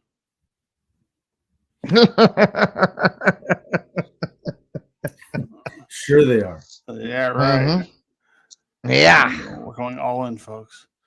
Okay. All in to me doesn't mean you're looking for a player that's going to help you 2 or 3 years down the road. They're looking at this year. Right. I would think. And not that I think this guy is going to make a hell of a lot of difference. Right. But he is a name. Lamp. First one. Said you're rubbing the lamp. Your first wish, sir. Well, this is not really a wish, but this is what I think we're going to get. Given that Leighton Vander Esch is retiring, injuries have knocked his ass out. Well, he said that last 2 years ago, Cuervo. Yeah, but now he doesn't have a contract, so I don't think he's going to resign for anybody else. Okay. Bobby Wagner, linebacker. Ooh. Put him in the trio with Clark and Obershon. Not that Obershon he's come back from an injury. I like it, but it's an idea. You only get him for 1 year, maybe $4 million. But if you're going to go all in, this is one way to do it. Not that it's the best way, but it could be a way. when it comes now, we're getting rid of Pollard. We need a running back. We know who's out there. We know the two big names that are out there. I tell you one name I do not want anything to do with, and that is Saquon Barkley, because he is injury prone like a motherfucker. Yeah, well, he was healthy the last 2 years. Still though, it's bound to hit him. Got it. I get it. It's a matter of time. Am I sold on Derrick Henry? No. But when he's hot, he's hot. When he gets it going, he gets it going. Now he got it going for the Tennessee Titans, which may not say a lot about the division they're playing in. But consider the fact that you're probably going to lose both Tony Pollard and Rico Dowdle because both of them are free agents. I think Henry is because once again you still got the draft to go through as well, right? So right. But I think draft they're going to go offensive. I think they're going to go offensive lineman on that one. I think they're going to do the same thing they did with Tyler Smith, not the one that just left, but the one they currently have. They're going to do the same thing with him, and around the picks that they're going to have him at with the mid-20s wouldn't be a bad idea to go offensive line with. Once again, don't get sold on the biggest name on the on the board. Look at what you need, and you need an offensive line. So I'm going to go Derrick Henry for the second one, only because he's the only other running back that's really name value of going all in with. Again, using that freaking phrase, which is stupid. Number 3, I'm looking here. Charles Leno from the Commanders, I guess, looked okay. I mean, it's hard to say because he played for the Commanders. Right. Well, yeah, if you can talk him out of retirement, Podfather. That's true too. Did he retire? Okay, he probably did. He probably did. Says here could be an option playing next to Tyler Smith, and we'll see. It's so hard with free agency because what we think they need. The Cowboys suck at free agency. Last year they went all in and got the players they had to go get, and that didn't help them out. So, I'm for my 3 wishes, I only have 2, and it's those 2 I gave you. And for drafting, it'll be an offensive lineman, first round. So, I don't have a name for you right now. I just know that it'd be an offensive lineman. So okay, Dallas is picking where, Podfather? Probably mid-20s. Okay.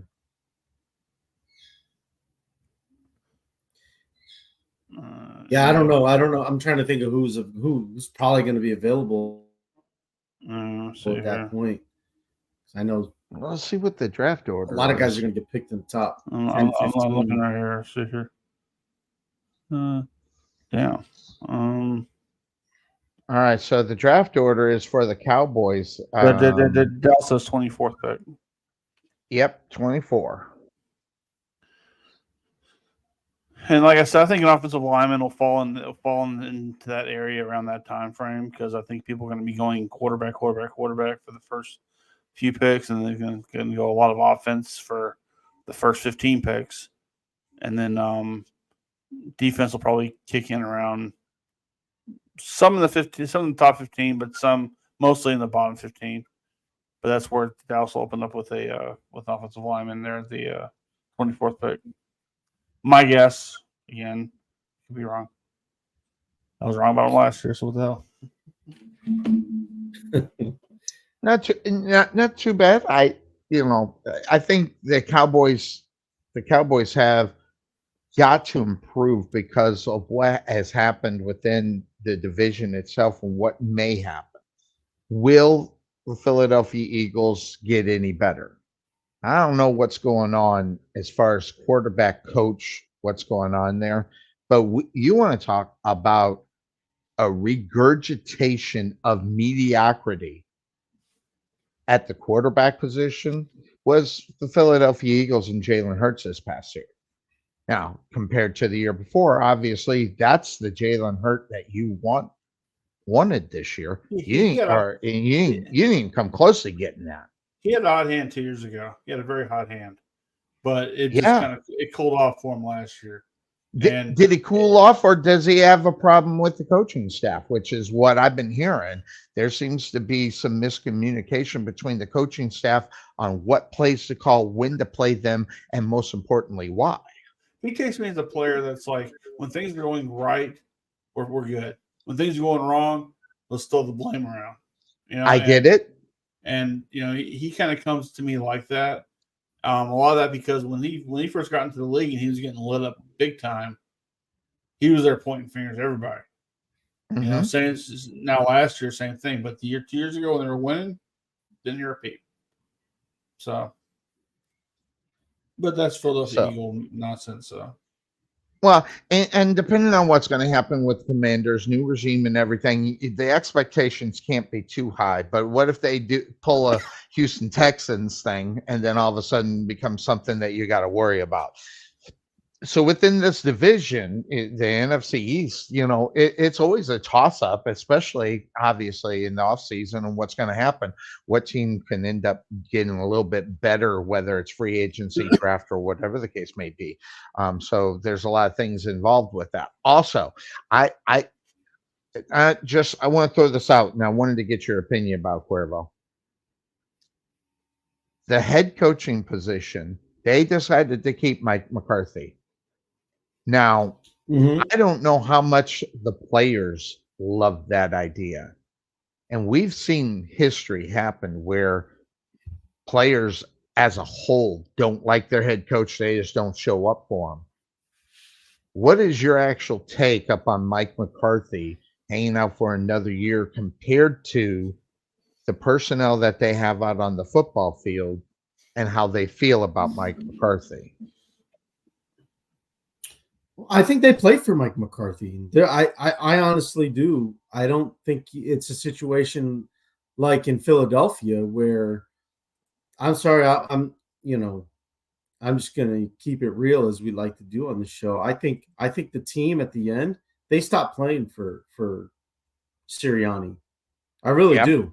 I really think they were like, the hell with this dude. He's made a lot of bad choices, especially last year. Bringing in Matt Patricia, like, are you kidding me? Like, I didn't understand that move at all. Can't coach defense. So, it was just bad decision after bad decision with Sirianni this past year, and I think the team was just like, man, screw this dude, and they kind of stopped playing for him. You don't have that situation in Dallas. I think in reference of what you said, what we do on the show, I don't gather that. I think that playoff loss was so huge. I wonder how much that it affected some of the players on what their perception of what's going on in Dallas. And then you have Dalton Schultz throwing heat up on the Cowboys organization. What did he say? I've heard about that. What is it exactly that he said? Basically said that it is a circus down in Dallas and Houston. It's about football. So okay, well, you're not really breaking news there, but okay, dude. But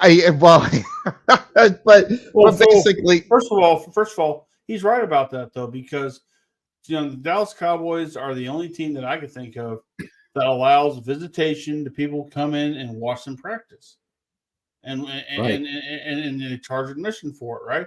They're all about and by the way, that's big bucks too. By the way, yeah. And now here's the thing though, and I know I wasn't asked this question, but I don't think players have quit on McCarthy.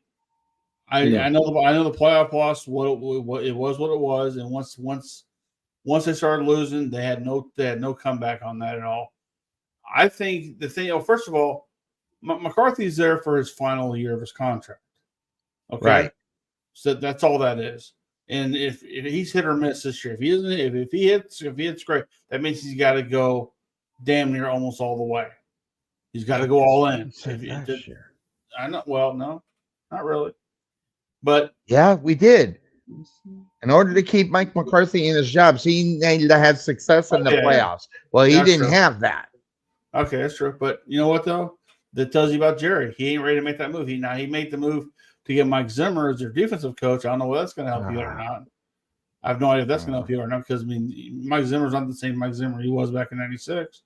I agree. But, 30 years ago, almost. So, Jesus. I mean, you're kind of revisiting. Why not? You got Flash in a pan. You got Jimmy Johnson back in the fold, put him back on the sideline. Why not? But that ain't going to happen either. So, look, I think, I mean, this is make or break for his year officially because of the one last year of his contract.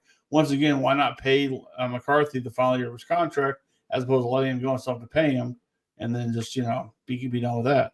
Because why pay for two coaches at that point? So you give him his final year. If he does it, great. If he doesn't, okay, your contract's over, buddy. Bye. Yeah. And move on. It'll be interesting. I don't know. I'm one that believes that I don't know how much this team is more interested in having McCarthy more so than a different head coach. So we'll see how that plays out. It's me personally, I think that playoff loss took a lot out of some of the players that had been there for a while, trying to get there, wondering what we got to do in order to get back there. Holy crap. And then also look at what's happening within the division. We always talk about it. It's the division first, everything second. So depending on what ends up happening with Philadelphia and as well as the Giants and what they'll do at their quarterback position, that'll be huge. Now think about this. I was just looking at this. We were asking draft order. Okay, it's Chicago Bears, Washington, New England, Arizona, Los Angeles, Giants, Titans, Atlanta, Bears, Jets, Vikings, Broncos. All right, that's the top 12. Okay, that's the dozen. Out of that dozen, there's 9 teams that could or maybe should give serious thinking about quarterback position. I mean, really thinking about it. I mean, obviously, I don't think Arizona is going to go. Obviously, Chargers aren't going to go there, and I don't think the Jets are, obviously. But but maybe the Jets will start looking for their future. Who might slide down to them? I don't know. But if you look at the top 12, there are 9 teams out there that if someone took a quarterback, you wouldn't be surprised. Or, as far as that's concerned. So that being said, taking that to my 3, okay, my Jaguars are at 17. Now, there's also within that list of the top 12 that needs some serious defensive work within the top 12. I think there's a lot of defense that some teams could pay a lot of attention to. So that being said, when I'm looking at who I want as far as the Jaguars are concerned, I want 6'9". I want an offensive lineman. So I'm going to Notre Dame. What's that kid's name? Alt? Yes, that's who I want. That's my number 1. And I don't give a stuff what happens from 1 to 16. That pick, if that guy is there, they need to go grab this guy. I don't care what quarterbacks are. I don't care because what did I say not more than a month and a half ago on this show is that Trevor Lawrence is close to becoming a Jag. And I'm not talking Jaguars. I'm talking about just a guy. Okay? Because without the proper place, things in the right places, the Jaguars are putting their money on Trevor Lawrence. By God, you better protect the guy. Mac Jones on the sideline now. Well, yeah, especially if he gets hurt, then you got Mac Jones backing him. So you better figure out how to keep this guy upright. And I don't care who's available. I don't care who the flavor of the pan is. The flavor of the pan, and this is what your Dallas Cowboys should do. If the Jaguars are so stupid, if the Cowboys don't go after him, that would be stupid. Because, by the way, your team every year should draft an offensive lineman. Right. By the way, if you're going according to one mock draft, you better get him in the 5th round and the 5th pick because he might be going to the Chargers. Joe Alt. You might be going to the Chargers. Yeah, I was gonna say, good luck getting him at 17. He's gonna be gone by then. I know. I'm just saying that's my wish. That this is my. I'm rubbing the side of the. I'm rubbing the side. So you're right. Chargers definitely needing. No, I don't know who would be available that they would want to take over him. Well, you got the offensive tackle out of Alabama, J.C. Latham. The Titans might go after number 7. I get it. You got the Jets might go after the guy from Oregon State. I cannot pronounce his first name. Talise Fuga. Is that his name? Fuaga. That helps you guys any? Yeah, I don't know how to say his name either. Exactly. I don't know how to say his name either. I mean, and then you got the guy from Penn State. Could be going to the Raiders at 13. I'm not pronounce his name either. Why can't these players have names that we can pronounce? That'd be great. I agree. You got the center from Oregon that might go to the Seahawks at number 16. Then number 17, they got you guys going.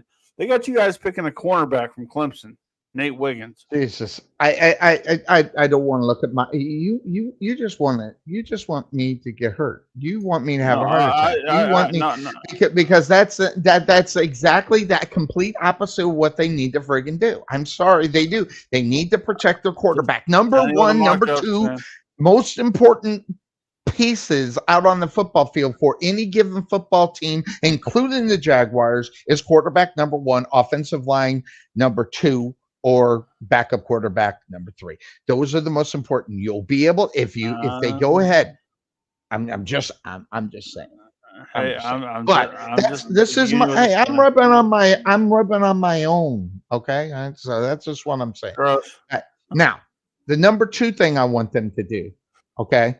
And I know it's early, but I want them to sign Josh Allen to a good guaranteed I want them to sign a 4-year contract, but give him 3 years guaranteed, meaning 3 years of money guaranteed, and put that up in front of them and make that a high number without Josh Allen. Josh Allen, the defensive player? Yeah, the defensive player. Yeah, he's on the Jaguars. Okay. They need to pay him. He's outside linebacker, and that guy's a stud. I'm saying there's a quarterback out there named Josh Allen too. That's what I'm saying. Oh, I'm not. I'm talking about the Jaguars. I don't want. Do I want Josh Allen? I don't know, but not in my wish list. But based upon the team and where it is, I want Josh Allen to be happy. Okay, why? Because those guys usually play very well. You say whatever you want about Lamar Jackson. Once he got his money, he played out of his mind. Obviously, dropped the ball in the playoffs, and we won't get in that. But as far as regular season, that guy earned his money. I know. I can't believe I just said it, but I just did say it.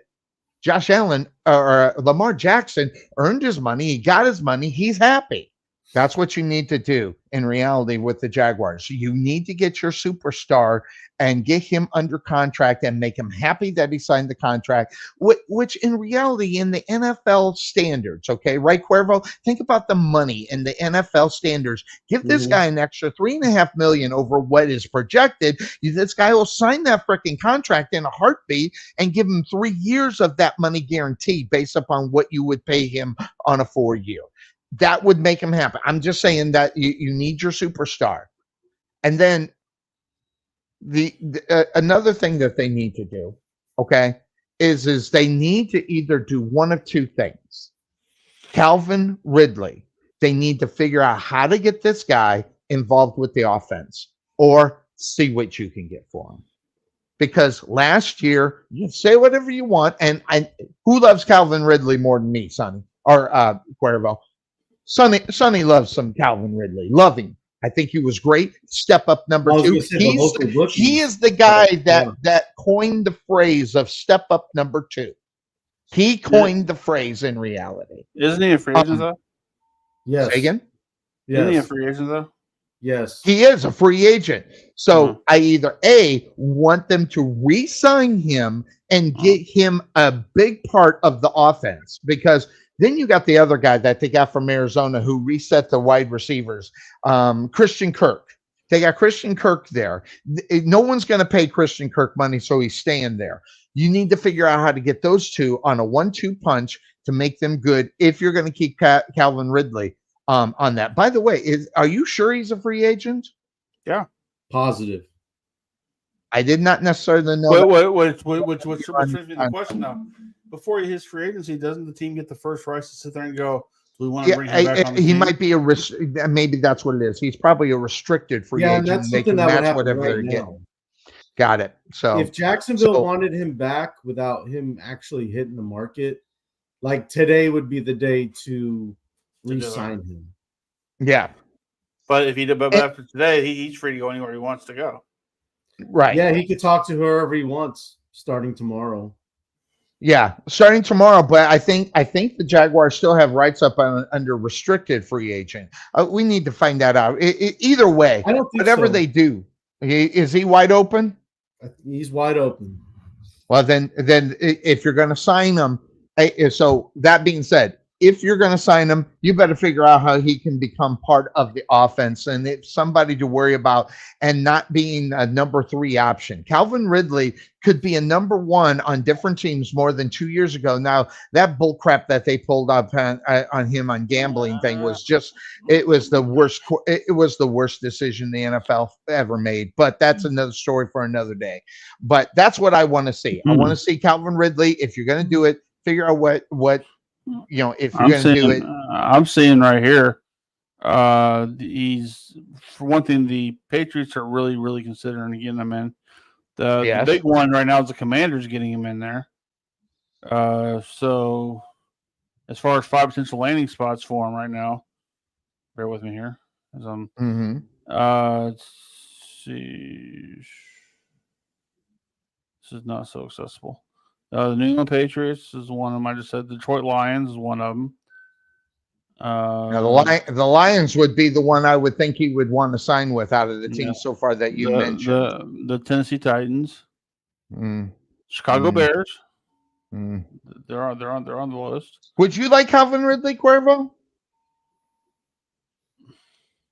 Yeah, I think I would like him on the Bears. Then last but not least, the Jacksonville Jaguars, because they can opt to re-sign them and reside their training. Bear with me here. Of course, Jacksonville can opt to re-sign their trade acquisition from 2022 for a longer deal, but that might be tough though. Right. Again, go play for the Lions, who are on the verge. Go play for Jacksonville, who right now are going to struggle in the AFC South, because right now the Texans are pretty much the front runners. I would think if I'm him, my first decision would be the Lions, based upon kind of where they can go. Right now, again, Jacksonville was the end-all, get-all of winning the AFC South, and that didn't happen. And now it's even going to be worse because of what Houston's doing, So that's on. Now, you got a pretty good shot based upon what's going on as far as the offense is concerned up in Detroit. So Calvin Ridley to Detroit, I'd love to see it. I love Calvin Ridley. I'd like to see him stay. But also the fact that, if they find a deal to where if they sign and trade him to, say, the Commanders, and they may mix in, say, a number like the Commanders' number 2 draft choice. Not that I'm saying Calvin Ridley's worth the number 1 draft choice, but I'm saying if that's part of a deal of getting him in there, then you get Jacksonville at number 2. Then they go get your offensive lineman that you want from Notre Dame. Because they're not going to go quarterback there. They've already got the fine quarterback of Mac Jones already coming in. So they're already, I love that. That's what we started off with. That's so great. All right, fine. All right. No, so just saying. Just saying.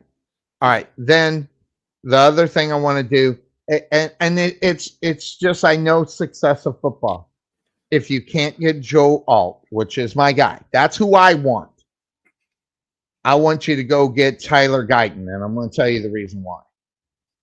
It's the 5 inches. The 5 inches of height more than all the other offensive linemen. There's some good offensive linemen coming out this year, by the way, just to let you know, but there are only 2 of them that are over 6'8", and one's Alton, the other one's Tyler. And say whatever you want as far as what needs to happen.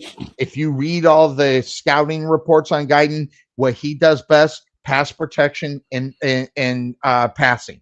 Pass protection is his number one, which if you're going to be successful, you need to have your guy at the quarterback position, that being Trevor Lawrence. You got to give him time to deliver the football.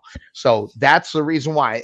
And listen, there's JC Latham, I think, would be an okay pick, but he's 6'6". I want the extra 2 inches in height. That just brings more beef to your football team in reality. So I want my Jaguars to think offensive lineman first out of anything, and then figure out the rest of it. So and then my other wish list is obviously not Mac Jones, but they're going to sign him, it sounds like. So I'm not a big fan of it, and I'm going to blast him a little bit later on too. So yeah, but it is what it is. So that's my wish list. Now, did you get his wish list, Podfather? I'm still trying to decipher all that. Yeah. He didn't really mention the free agents that he wanted. All he wants to do is just go heavy in the draft. One of his wishes was not having Mac Jones, but that's the free agent I don't want. That. Well, we got news for you. We have breaking news for you, sir. Yeah. We have breaking news. Hey, it's just the way it happens, you know. Hey, Mac Jones is coming home, boy. He's coming home. Yeah. He's going to be the quarterback of the. Well, thinking about the free agents at the quarterback position. Let me tell you who's available.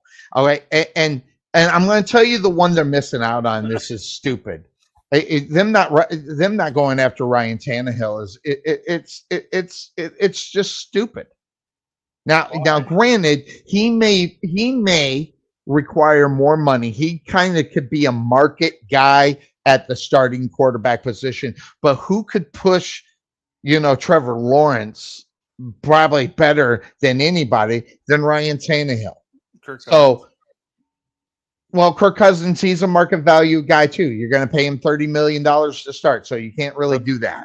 Ryan Tannehill, you might be able to get Ryan Tannehill for around $17 million, but I don't know if you want to spend that much for a backup. In reality, for a backup, yeah. So, it just all depends. Now, the guys that I would rather have that are available, okay, besides Mac Jones, okay. I'd rather have Joe Flacco, Teddy Bridgewater. I'd rather have Baker Mayfield, even though he's going to sign. And Marcus Mariota, I'd rather have those guys. Okay. Cool. And if you can get Blaine Gabbert back, I'd rather have him then. These are guys that show that they can somewhat win when they've had the opportunity. Now, Marcus Mariota, he's a head case, so that might not be the right idea, but I think he's better than Mac Jones. So no Baker Mayfield? Well, Baker Mayfield's going to sign for an incredible amount of money, and they're not going to be able to grab him up. And he's probably going to stay. What, you think he's going to stay in Tampa Bay, Cuervo? No. I mean, Baker? Yes. Yeah, Baker. Yeah, I think he's going to stay. And they're going to pay him. But the thing is, I mean, he's already a free agent right now. So, I mean, the thing is, they have not really come to bat with any type of money for him right now. So right. If he's going to go test the market and see what's out there, like the Raiders might have a lot more to give him than, say, Tampa Bay wants to give him. I'll even go, Cuervo, I'll even go to the extent. You ready for this name? That's a available free agent who I'd rather have than frickin', Mac Jones. Brian Hoyer. I don't believe that. I don't believe that. Oh, I'd take Brian Hoyer over Mac Jones in 2 heartbeats in a second. And I'm not a Matt Hoyer fan, but what he has been, or Brian Hoyer, what he has been is he's been pretty much a career backup quarterback and has had success when he's been in. So I've always bashed Brian Hoyer for taking the last 6 games of the season in Cleveland and making all of his money. Congratulations. But they were those games were a joke. No one cared about those games. Nothing was in the writing for him. But hey, congratulations to him. He rode that thing and made the money with it. So you got to go there. Hell, I'd even take Carson Wentz. Mac Jones is not good enough. That's what it is. Mac Jones is not good enough. So, all right. So that being said, yeah. All right. So who's not good enough for the Chicago Bears, Cuervo? Who's not good enough? Who is not good enough for the Chicago Bears? Free agent wise. Free agent wise.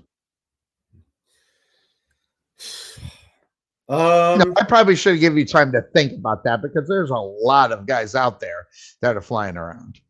Well, I'm just trying to understand the context of what the question is. So is it like, who, if I was the GM, who am I not willing to sign? Who am I not willing to pay money to? Something regardless who it is, like a Mitchell Trubisky, didn't he just sign with Buffalo? He's going back to Buffalo where he backed up before he went to then. So there's a relationship there in Buffalo with him being there. So I think I'd even take. I can't believe I'd even say it. I'd take Mitchell Trubisky over Mac Jones. I'd have to investigate that one a little bit more. But just off the top of my head, I think I'd rather have Mitch. You're in full-blown hate mode right now. So I don't like him. I don't like him. Nope. Well, Cuervo, I heard you say you would never take Derrick Henry, right? Yeah, that's Derrick Henry. That came to mind. That was one name you said you would not touch at all. No, but there's a lot of sites are pointing that they might go get him. So I'm telling you. They would spend the money in the wrong too much money for the wrong position. I think I would think. What do you think? Well, I look. I don't mind if they sign a running back, even though that's not really the thing to do in today's league is pay for a running back. Right. But you know what? I mean, I like Jacobs because he's the younger guy and he's productive. Saquon, I think, is the most dynamic one. I just think he's going to cost a little bit more than you probably are willing to pay. But Derrick Henry, look, I can tell you right now, there's no shot that happens because the way that the GM thinks, he's not gonna pay for a guy that's already on the downslope of his career, and he's what 30 years old now, 31. Yeah, it makes a lot more sense to pay a little bit more to get a younger, healthier running back that will be he'll be more productive. I think Derrick Henry is more suited for a team that is ready to win now, and they just want to add him just to add him. That's why he's linked to the Cowboys right now. Yeah, I think so too. You know, because let's face it. I mean, it's funny you say that though, because everybody who sits there and goes, the Cowboys are on the verge of being ready. I don't see that, and I'm a fan. Okay, I think they are still a bunch of players away from being anywhere being talked about that, because I still don't see the production that people are still saying that they'll. Name one. You say they're a bunch short. Name one place. Well, okay. Well, then running back's one of them, obviously. Besides running back, because we've been talking about them. Wide receiver. I mean, I know CeeDee Lamb is on there. And you're gonna have Cooks back again for this year. Great. Overrated. Maybe so, but you know what though? He was productive. He was productive not all season long, kind of like how I hate to say it, but kind of like how Amari Cooper was for the Cowboys when he showed up halfway through the year. You know, they should never traded him. That's neither here nor there. But they should have never done that. Thing is though, you kind of have a mutual thing though. Amari Cooper for Brandon Cooks, you kind of got the same player. You got halfway production throughout the year. So I get it. If you want a player who's going to play 17 games out of the year, you got to go find that person. tight end, I think they're okay with. I think they're okay on right now because the guy they got, the Ferguson, the guy they got right now, got 3 touchdowns in the playoffs. Didn't matter because they didn't win. But I'm just saying he's going to be productive as long as the quarterback can lure him the right way. That's the problem because a tight end is only as good as his quarterback. Thus, going back to Aitman and Novacek were like, they were plan A and plan B, So, I mean, because of those two, Michael Irvin had the open plays down the field, and also Emmitt can get around the spaces. But it took those two. You took Novacek out. There went most of them in running game at that point. So, but I think Ferguson's going to be okay right now. But you got to get a backup. You got to get someone almost as durable, if not as durable as he is, to play. And losing Schultz, hey, he's not wrong with what he says about the Cowboys. Okay, he's not wrong. Now, is he being misguided about it? Maybe, because once again, you're burning some bridges. Okay, and this league, you don't burn bridges. Sorry. Well, do you care if you don't want to go back to the Dallas Cowboys, whether you burn that bridge or not? What if that's your only option? Say again? What if that's your only option? What if nobody else wants you? But here the Cowboys are saying, "Yeah, we need a tight end." There's Dalton Schultz. Well, he's a bit of a head case. Well, I know, but I think maybe we can make that back.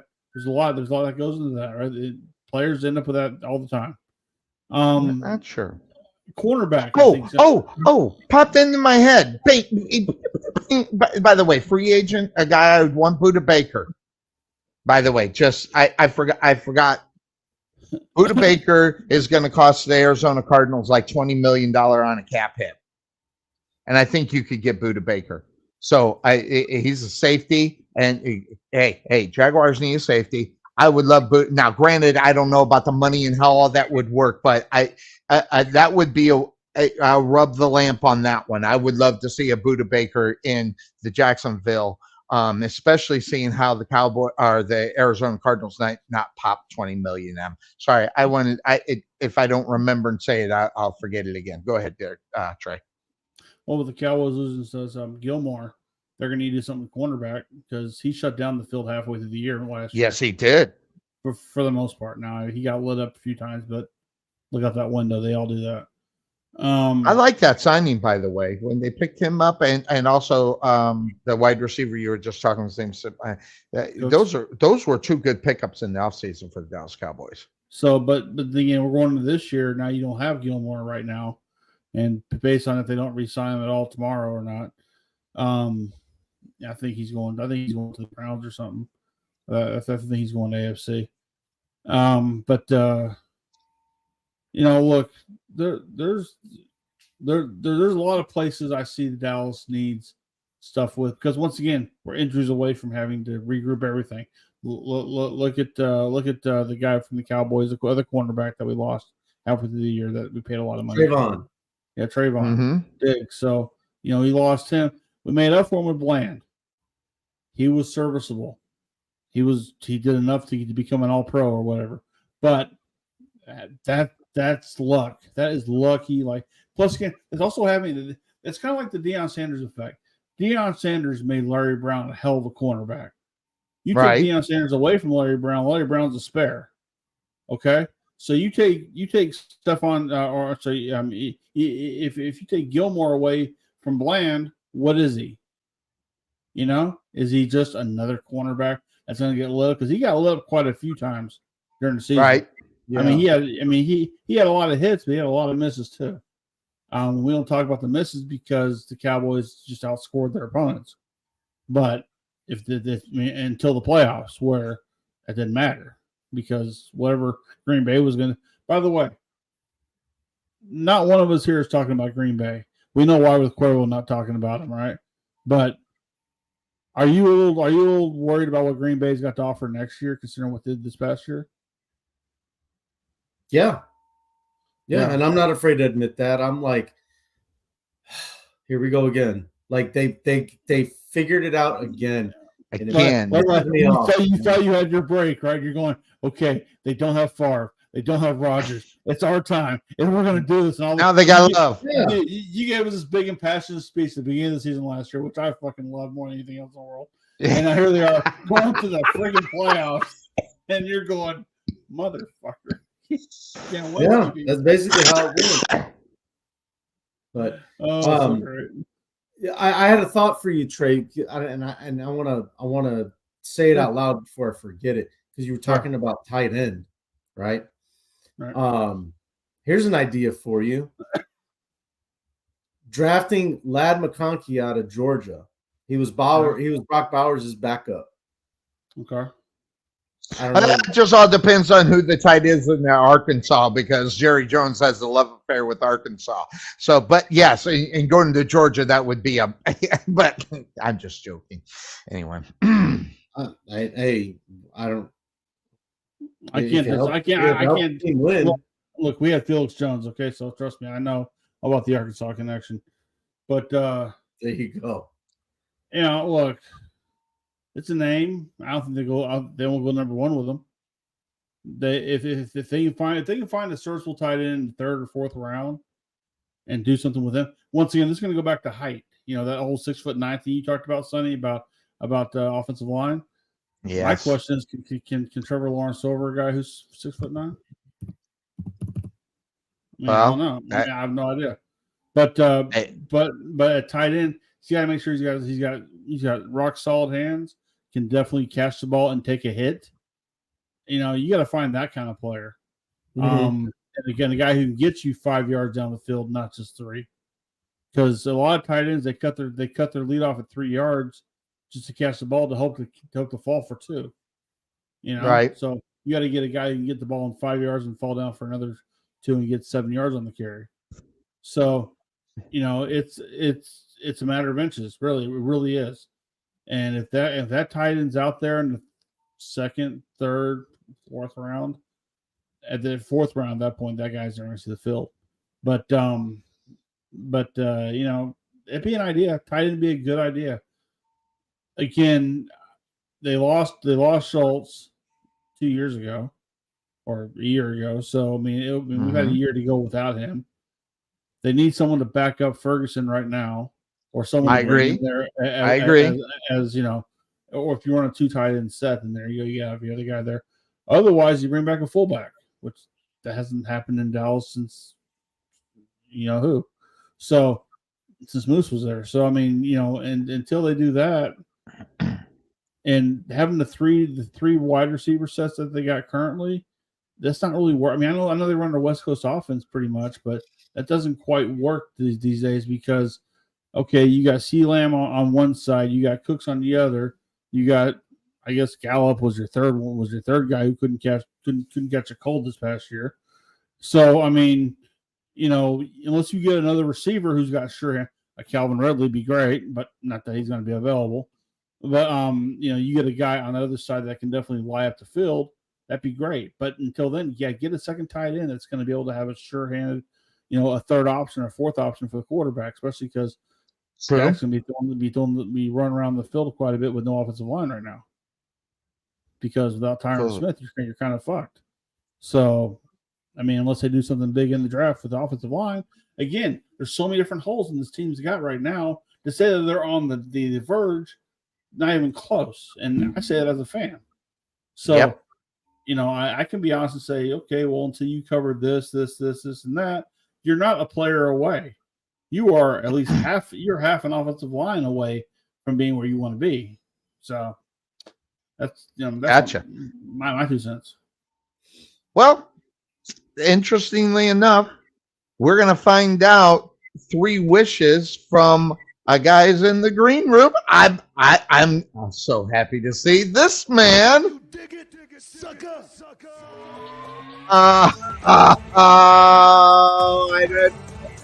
I didn't expect him today. I know he's a busy man. With the smile, he's in demand. We got to have that smile next to us. It's the best smile on the internet. It is Bryce from Brooklyn. Good morning, Bryce. How you doing, my friend? He graces us with his presence. Good morning. I got to tell you something. I feel a little slighted. We don't get that kind of reaction from Sonny when we pop on here, Cuervo. You realize that? Yeah, I mean, so you see the mad love. No, I got the fine co-host on the program. Yeah. I just get I got the Podfather here. Okay, Wobble, let's baby, go on. wobble, baby, wobble. I get that. I get that jackass. Okay, great. Yeah, I got this guy here. Anyway, hey, good to see you, Bryce. Long time no see. Good to see. And good to see everyone. yes, and guess what? We're talking about the 3 wishes for your football team. Now, I'm not going to steal any thunder, so I'm going to let you start with that because I got some questions about some of the other news that are out there. I want to see how that will coincide with your 3 wishes for your football team. And one of those wishes, and I forgot it, so don't forget it, is a free agency guy. So don't forget your free agency guy. Mine popped up. I wanted me some Buda Baker, so that just going for that. So that being said, Bryce from Brooklyn. First of all, welcome to the show. Second of all, what are your 3 wishes for your Pittsburgh Steelers going into, I think, a pretty vital time for your head coach in reality? So what are your, not 1, not 2, but 3 wishes for your football team? 3 wishes for my football team. First and foremost, it's great to see everyone. Likewise. Given this, always good to come on, talk some football. Free agency is starting. Wish number 1. I want them to sign Jerome Baker from the Miami Dolphins. I think he'd be a great addition to the inside linebacker room. Pittsburgh really took a lot of injuries there, and they had a lot of good depth, and then just got killed. I mean, Quan Alexander got hurt, Cole Holcomb got hurt. So sign Jerome Baker. I think that'd be a nice pickup. If you can get him, they'll have the cap space.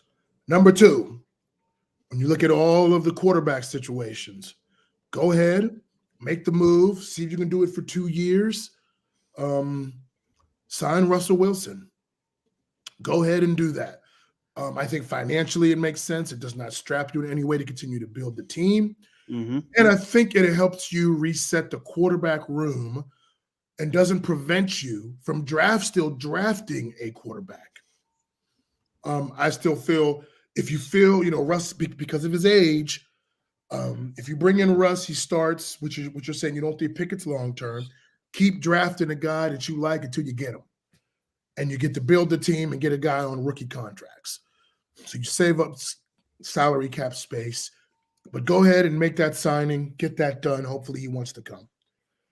And then number 3, not thinking of the NFL draft, but thinking of free agency. If you can make a move and trade for L'Jarius Sneed, I would love it. Oh, a trade. Okay. Yeah. I don't know if they can do that. If they want to take on that big contract, I think they could and sign him to a long-term deal. Go get L'Jarius Sneed. In today's NFL with the passing rules, you get those 2 corners, Joey Porter Jr., L'Jarius Sneed. That's going to help change your whole defense with Jerome Baker at inside linebacker. Gives you a ton of flexibility in the draft. You bring in Russell Wilson, who I think, at his most cooked, threw 42 touchdown passes the last 2 years. That's with him. Even if you think he's cooked, that's more production than we've had in the last couple of years. He's going to be better in a good system. I think Arthur Smith, maybe not a great head coach, but a competent offensive coordinator. Those are my 3 wishes. You think they can pull him away from Kansas City? I don't know if they can pay it, Sonny. I mean, because I don't know. Do you want? What is it, like a 20 million? I actually was reading this 3 days ago. It's like 20 million for him if you're going to grab him up, and whether or not But I'm saying because it's a wish list. I wish, Yes, wish list. I would say, look, you need bookend corners. Both your corners have to be good.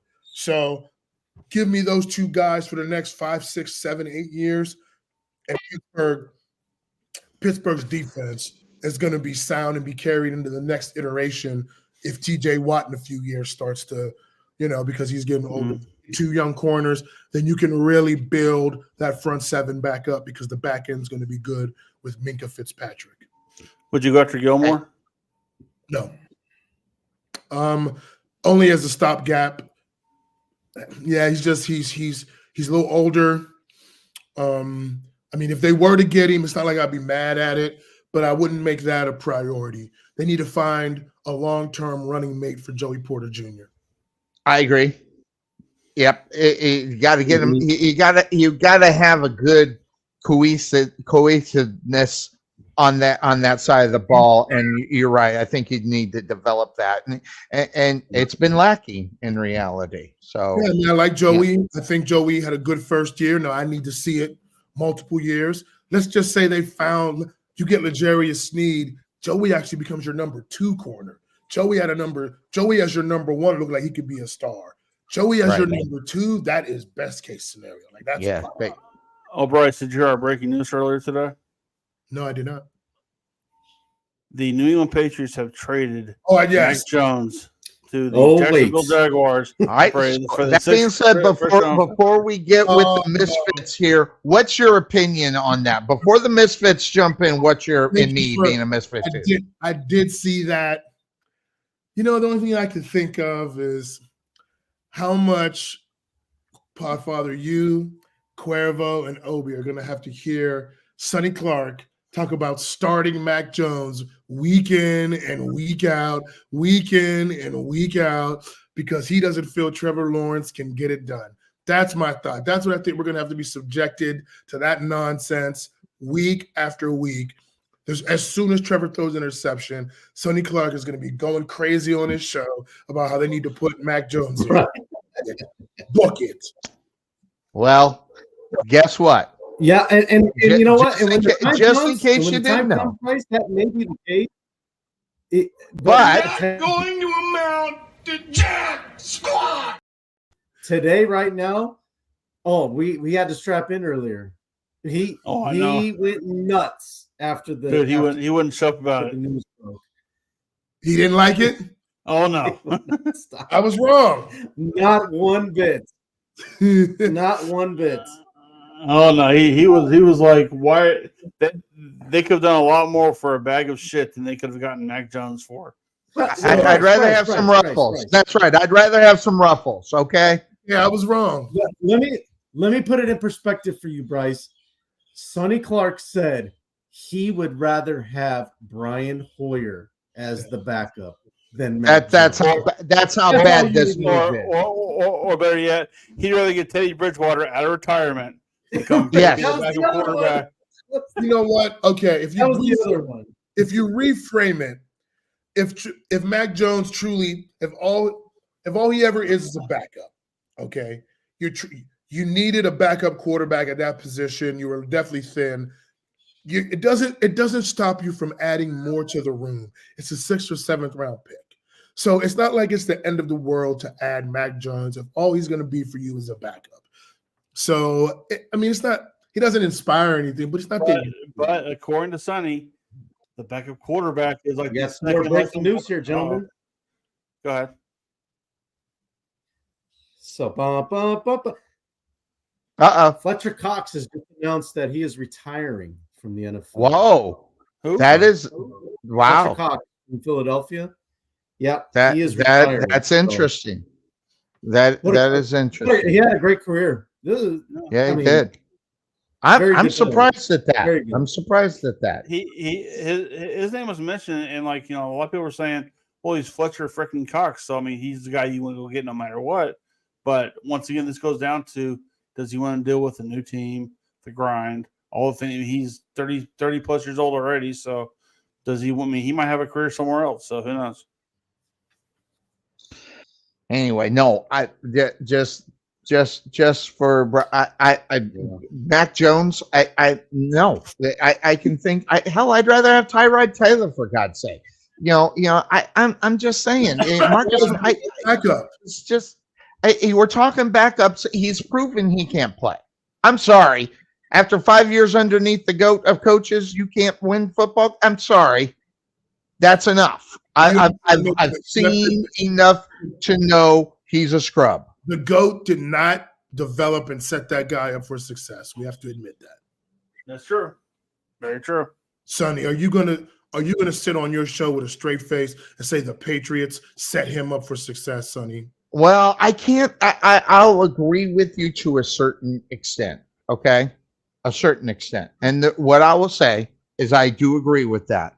But you still got to find a way to win 7 to 8 football games a year, regardless of that, and to show that you can do this job. Okay, and then that's just me. That would not be a want for me. Again, Jacoby Brissett, and Cuervo knows I hate that guy. I'd rather have Jacoby Brissett than Mac Jones. It's just that give me Joe Flacco, Brian Hoyer, hell, even Joshua Dobbs. I'd much rather have in reality. It's just like, and then they trade to get this guy. That's what pisses me off. Yes, it's a 6th rounder, but remember, the GOAT was a 6th rounder. So you never know what you'll get. Will you get a diamond in the rough, or will you get a scrub? I'd much rather try to get the diamond in the rough, because you already got the scrub. If you sign Mac Jones, the worst thing you get is another scrub. So I'm just not buying on him. And I'll even go one further. I'd rather have Gardner Frenken Minshew than I would Mac Jones as a backup quarterback. Number one, he's got experience. He can do it. He can start and try to win you 3 or 4 games. Mac Jones can't. And we've seen it. In other words, I know who Mac Jones is, Jenny, and I don't want him. And I'm going to talk to Tom McManus about it on Tuesday. Tom McManus is going to find a way to find the positive in it. Because when Tom McManus, the original Jaguar, disagrees with you. Oh no! What did he say, Cuervo? He'd already put out a quick tweet, and I'm going to remind him that he's wrong about it on Tuesday. What did he say there, Cuervo, about Mac Jones? Yeah, I'll bring it up right now. But he basically was saying that there's a reason why that they made the trade. Yeah. He goes, the first one, because there's another one too. As I always say, nothing in the NFL happens without reason. That's the first one he said. Okay. And I know the reason. I kind of elaborated on it. I'll get it in a minute. But go ahead, Cuervo. What was the second one he put out there? The second one was he goes, excuse me, they must like Mac's skill set with their offense. Or maybe Doug or Trent liked Mac when he was coming out of the draft. He's a fit somehow. Time will tell what it is. I don't think either one of them reads the entire field that well, to be honest. But let's effing go, Jags, build those interior lines now. So that's the positive side just kind of saying, but he also did throw in there. He goes, I don't think either one of them read the entire field that well. So I'm glad he's kind of saying maybe not. I like that. Hey guys, I have an idea. I have an idea for an idea for the next show we do. Let's the 3 of us all come up with an idea. 3 players.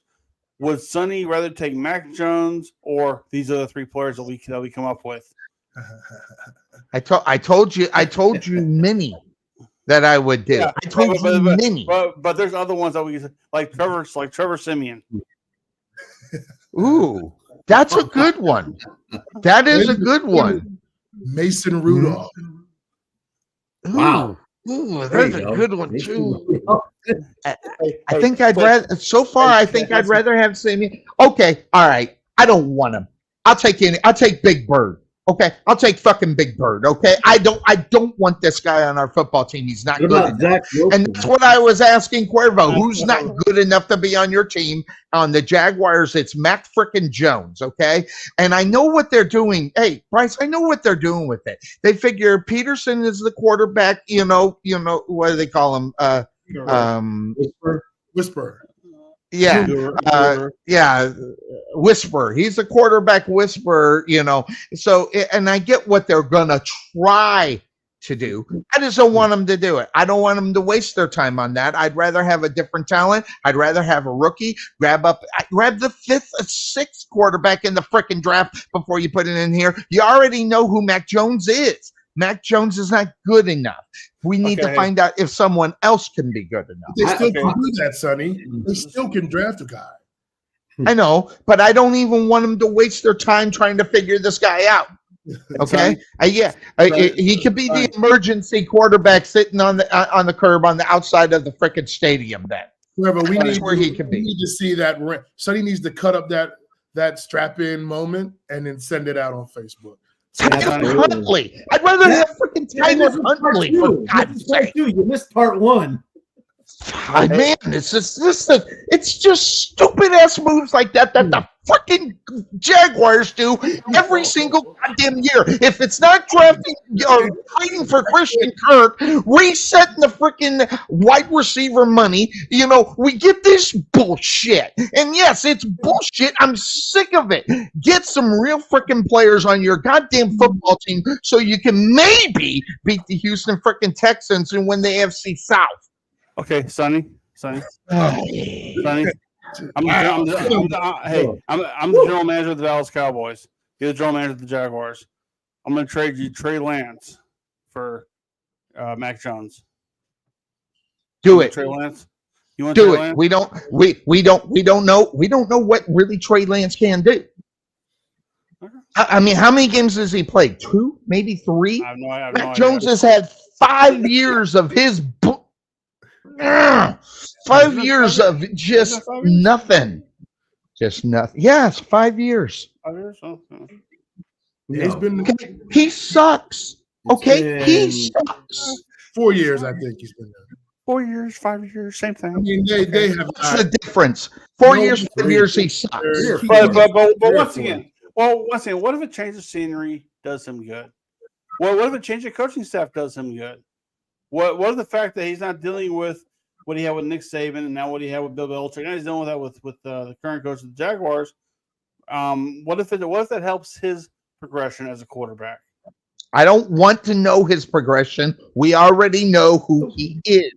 He was. You don't know who he is. Listen, okay, let me ask you this. How many quarterbacks in the NFL went their first 5 years completely sucking that we can say, wow, that's a superstar? Just think about it.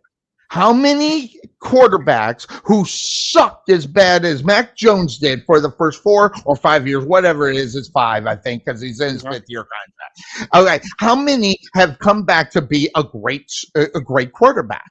How many? None. 0. Okay. All right. So as simple as that. You already know who that guy is. Well, give us a chance to think about it first. Listen. I take Sam Darnold sucks. I take Sam Darnold. Okay. Sam Darnold sucks. I take him. Okay. This guy's not good enough. He's only been on one team, so he's never really been a journeyman to go anywhere else. So whereas Sam Darnold's been to the Jets, the Niners, and a few other places. So he hasn't really had a chance to really progress as a player. He's only been to just the one place. And that was going to be my point, Podfather, because I don't think we know what Mac Jones really is. He's only played I one agree. team, and God, they're the worst. Offensively, they're just not. They don't develop like other teams do. As far as offensive guys in the NFL, I mean, who do you have? Kendrick Bourne as his wide receiver, and Jacoby Myers for his first 2 years or something like that. And come on, now he's gonna have the opportunity to work with Christian Kirk and Evan Engram. And if they're looking, they got another stud too. And you can yawn all you want, Sonny. He just doesn't want to hear the truth. That's all it is. That's why he's yawning. Well, the truth is Mac Jones sucks, okay? And that's you don't even give up a 6th rounder for him.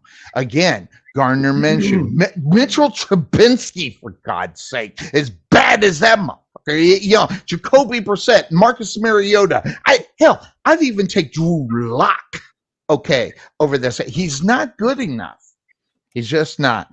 And I might have maybe a different opinion about where he's coming from on what he could have done, because yes, granted, the GOAT made people superstars. Well, this guy didn't even make him somebody that you would even know. You know, you gotta be better than that. And yes, I guess I think the backup quarterback position is too valuable to be, a guy that just sucks. I mean, we already seen that. Who's the guy? Josh Johnson. How many times do we got to see that guy suck before we say we don't want him on our football team? That's where Mac Jones is, at least in my opinion. Hey, Sonny, would you take Andy Dalton? Yes. Wow. He's not good, guys. I mean, simple as that. He's not good. He's probably one of the worst ones out there. All these guys that we named, would you rather have him over the people that we've named? Mitchell Trubisky. Okay, let's do this. Mitchell Trubisky. Who would you rather have? Mac Jones or Mitchell Trubisky? Who would you want? I'd rather have Mac. Mac Jones. Cuervo? Cuervo, you've seen enough of Mitchell Trubisky. Who do you got? I would say probably Mac. Yeah, I'd still go with Mac. Okay, all right. That could be one that's arguable. Ryan Tannehill. Mac Jones, youth. I want Ryan Tannehill. Yeah, I'd rather have Tannehill as well. Yeah, I go youth on that one. Can't get with that on Podfather. I can't get. That's fine. That's fine. Yeah. All right. So Brian Hoyer. Mac Jones. Mac Jones. Mac Jones. I'd rather have Mac Jones. Experience. I'll reserve the right to be. Excuse me. I'll reserve the right to be wrong on this. I just don't want this guy on my football team. I know who he is. I'd much rather, again, Tyrod Taylor, Jacoby Brissett, Marcus Mariota, Sam Darnold, Drew Lock. I take all of them. Gardner freaking Minshew. I can't stand that. I'd rather have him. I will not take Drew Lock. Huh? I would not take Drew Lock. I would take Mac Jones. Gotcha. Okay. I think I hear you. But how about those other ones? I'm with you on that. Maybe Marcus Mariota. Okay, so the only way that Mac Jones is on my football team is if he's carrying the water for the real football players to squirt in their mouth. That's the only way I want him, and the emergency backup quarterback. He's not good enough if you want to win, because in the NFL, if you don't have, I don't know how many times we've seen this.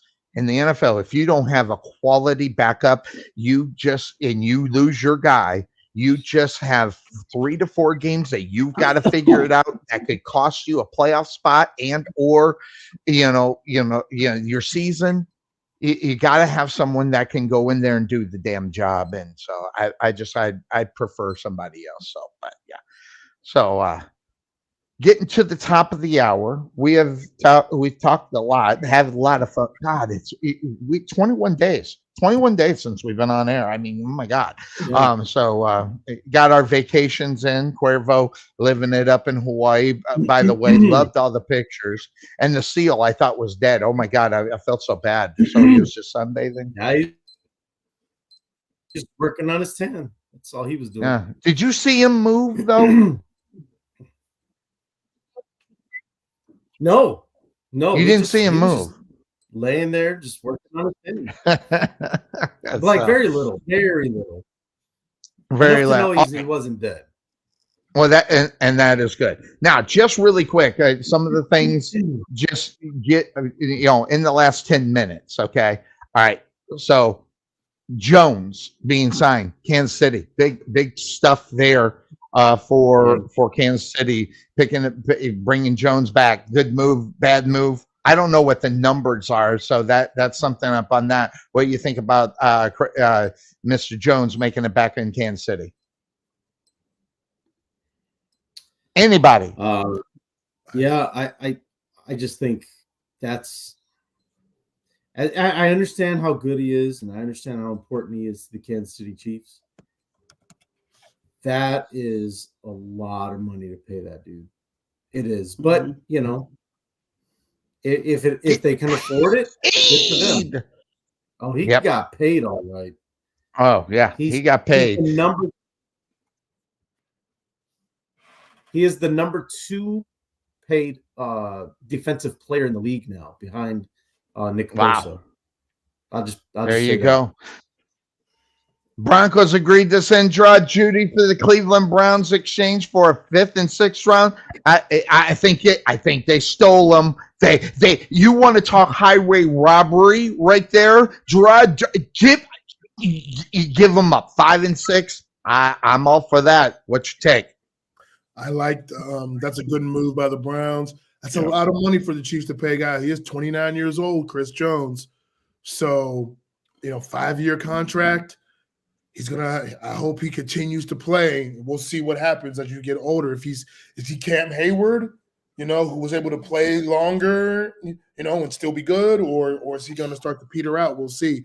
Jerry Jeudy, that's a nice pickup. I like that. Hey guys. So it's a bot son. That being said, I love. Well, I'm sorry, I hit the wrong one. This is the one I want to talk about. What are the Cleveland Browns going to do? I mean, really, they're talking Joe Flacco. They're talking, you got this guy in Watson. We already know what Dan Patrick thinks of him, what most of the country feels about this guy. What are the Cleveland Browns going to do at quarterback, Cuervo? I sent that to you, Cuervo, in case you missed it. Yeah, so is that the case? That's what. Yeah, they're going to start Deshaun Watson. Oh, I don't know. What about the Joe Flacco situation? What do you think about Flacco coming back and maybe? But there's so much money involved with that. Sort of like what we were talking about earlier today. There's so much money in that. Your backup. Daniel Jones being the backup to maybe Russell Wilson heading to the Giants. Maybe got that situation there. I don't know. Kind of crazy. Anyway, that being said, what was the other one? You got the franchise tag up on Ty Higgins. That's a good move to keep him going there. Saquon Barkley, where do you think this guy actually ends up there? So I'll throw that to Bryce. We kind of touched on it a little bit. What's your take on Saquon Barkley? Where do you think he ends up? I don't know where he ends up. I know if I was him, where I would go. You ready for this?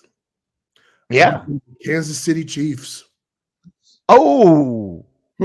What about that? What about that cat that they've won 2 Super Bowls with as he came out of as a rookie? Checo?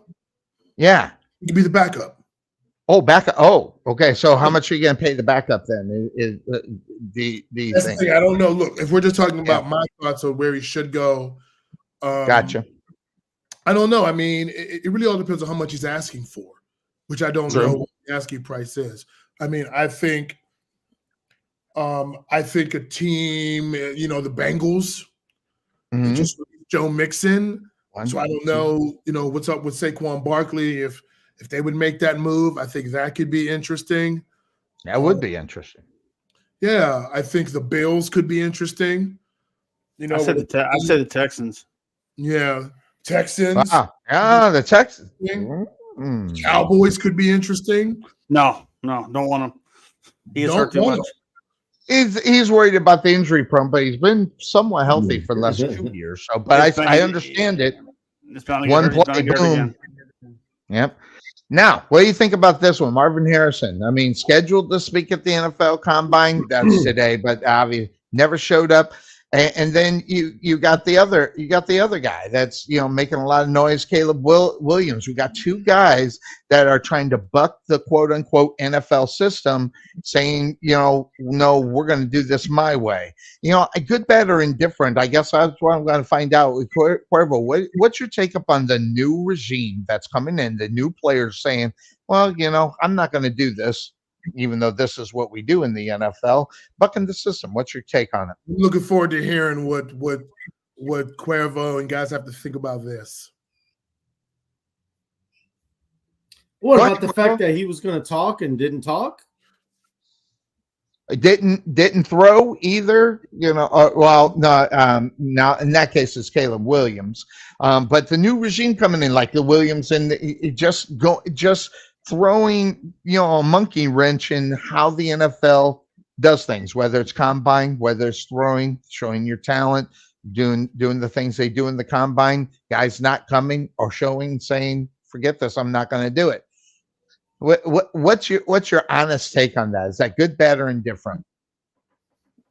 It's indifferent for me because I as the years go by, I see more and more of how useless the combine is. I'm just going to say it straight up.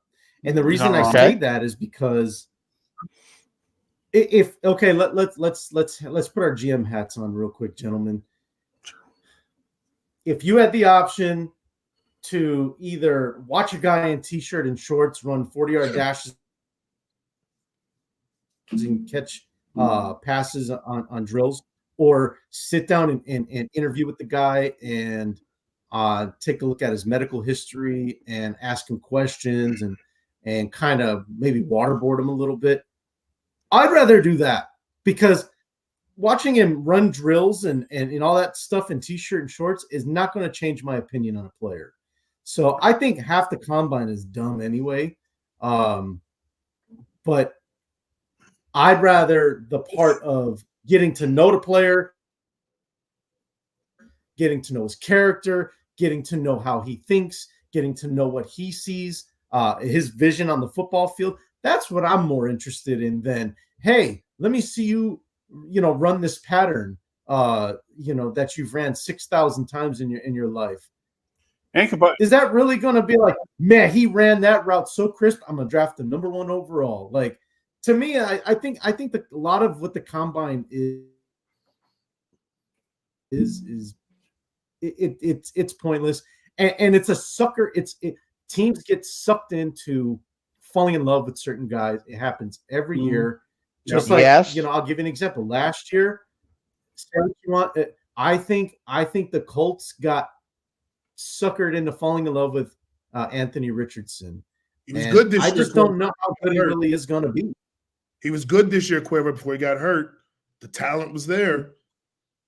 Right. And so I just don't know. I just don't know if he's going to be able to follow that up. But I just, Marvin, you want to know what Marvin Harrison Jr. is made of? Go watch him against Penn State. Go watch him against Michigan. Go watch him against, some of the other, in conference games that he played. That's where you're going to learn what Marvin Harrison Jr. can do for you. Well, let me ask you a question. Just really quick, Father. Let me follow up with a question on that. And I'll just say it. I don't give a rat's fat ass who he played up against in college. This is the NFL. This is a totally different monster. This is totally different. And I'm just going to say he can't carry anybody's jock right now. I don't give a rat's fat ass who he is. He can't carry anybody's jock up on that position and who is defending them right now until he can actually prove it. And you don't want to waste the money on it. You don't want to, at least me, I don't know if I want to waste money on a guy that would be that kind of guy without knowing what I think I could get from him. I'm just playing devil's advocate, but a part of me believes a little bit of it. But at the same time, I'm not a rookie guy, going up against any of them. What do they say? What do they say? Take the worst team in the NFL, put them up against the national champions, and guess what? They're going to get friggin' crushed. The national champions are going to get friggin' crushed. I don't care what frickin' team it is. They don't have enough skills level to compete with the NFL. That's why they do these now.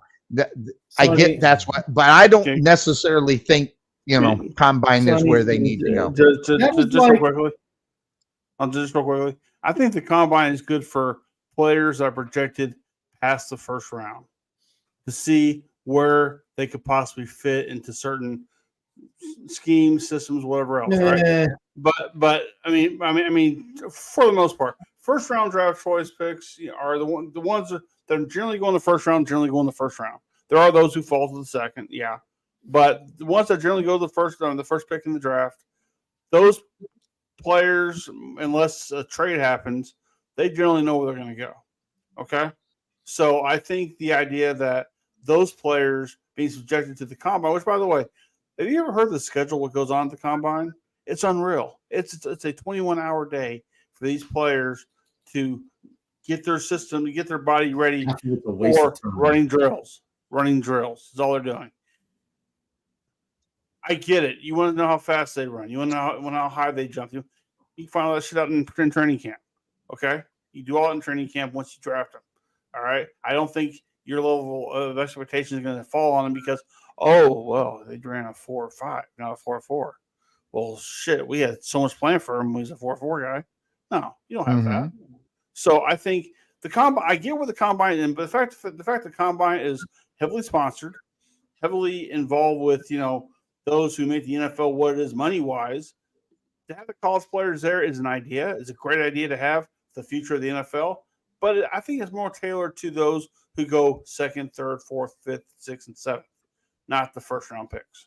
Okay. You're right. You're right, Trey. I think they could benefit more.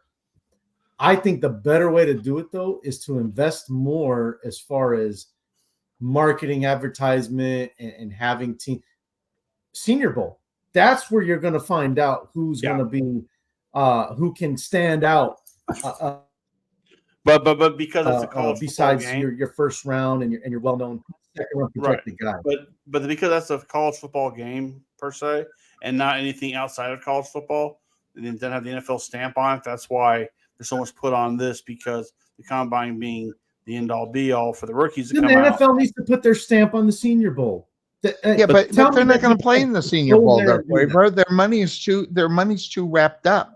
It's more about the money than the game. They're not going to play because they're going to risk getting hurt, so they won't play in it. No one will care. That's where the fourth and what Trey was saying. Maybe that Senior Bowl is a little bit more valuable for the guys that are not in the first or maybe second round. That is correct, Sonny. And that's what I'm saying is that you're going to learn more about a player than watching them at the combine. That's right. You're not going to get the first rounders in that game. No, you don't need them. You already know what those guys are. Well, but also because the fact you got a lot of guys who are projected first round draft choices that are bowing out of bowl games too, because they don't want to get hurt. So Senior Bowl is the same thing. So. Yep. Again, there's the fact that they have money talking to college players now at that level, which may or may not be the best thing.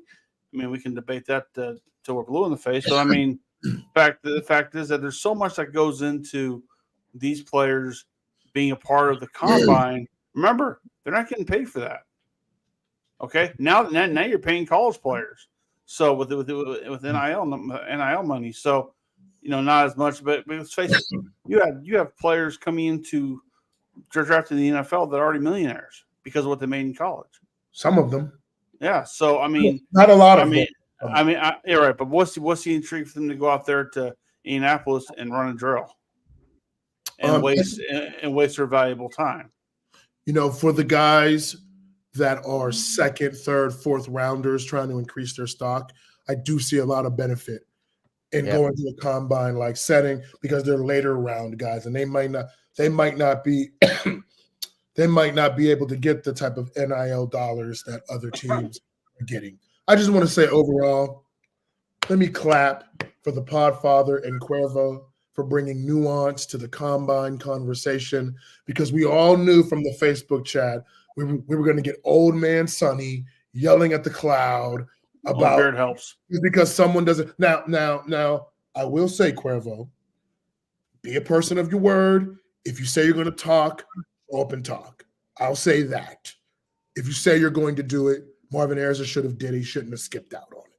But other than that I do agree with. Yes, we know where Caleb Williams is going. He's not falling past 5. So if he doesn't want to share medicals with all of the teams, they're not entitled to that because he ain't going to those teams.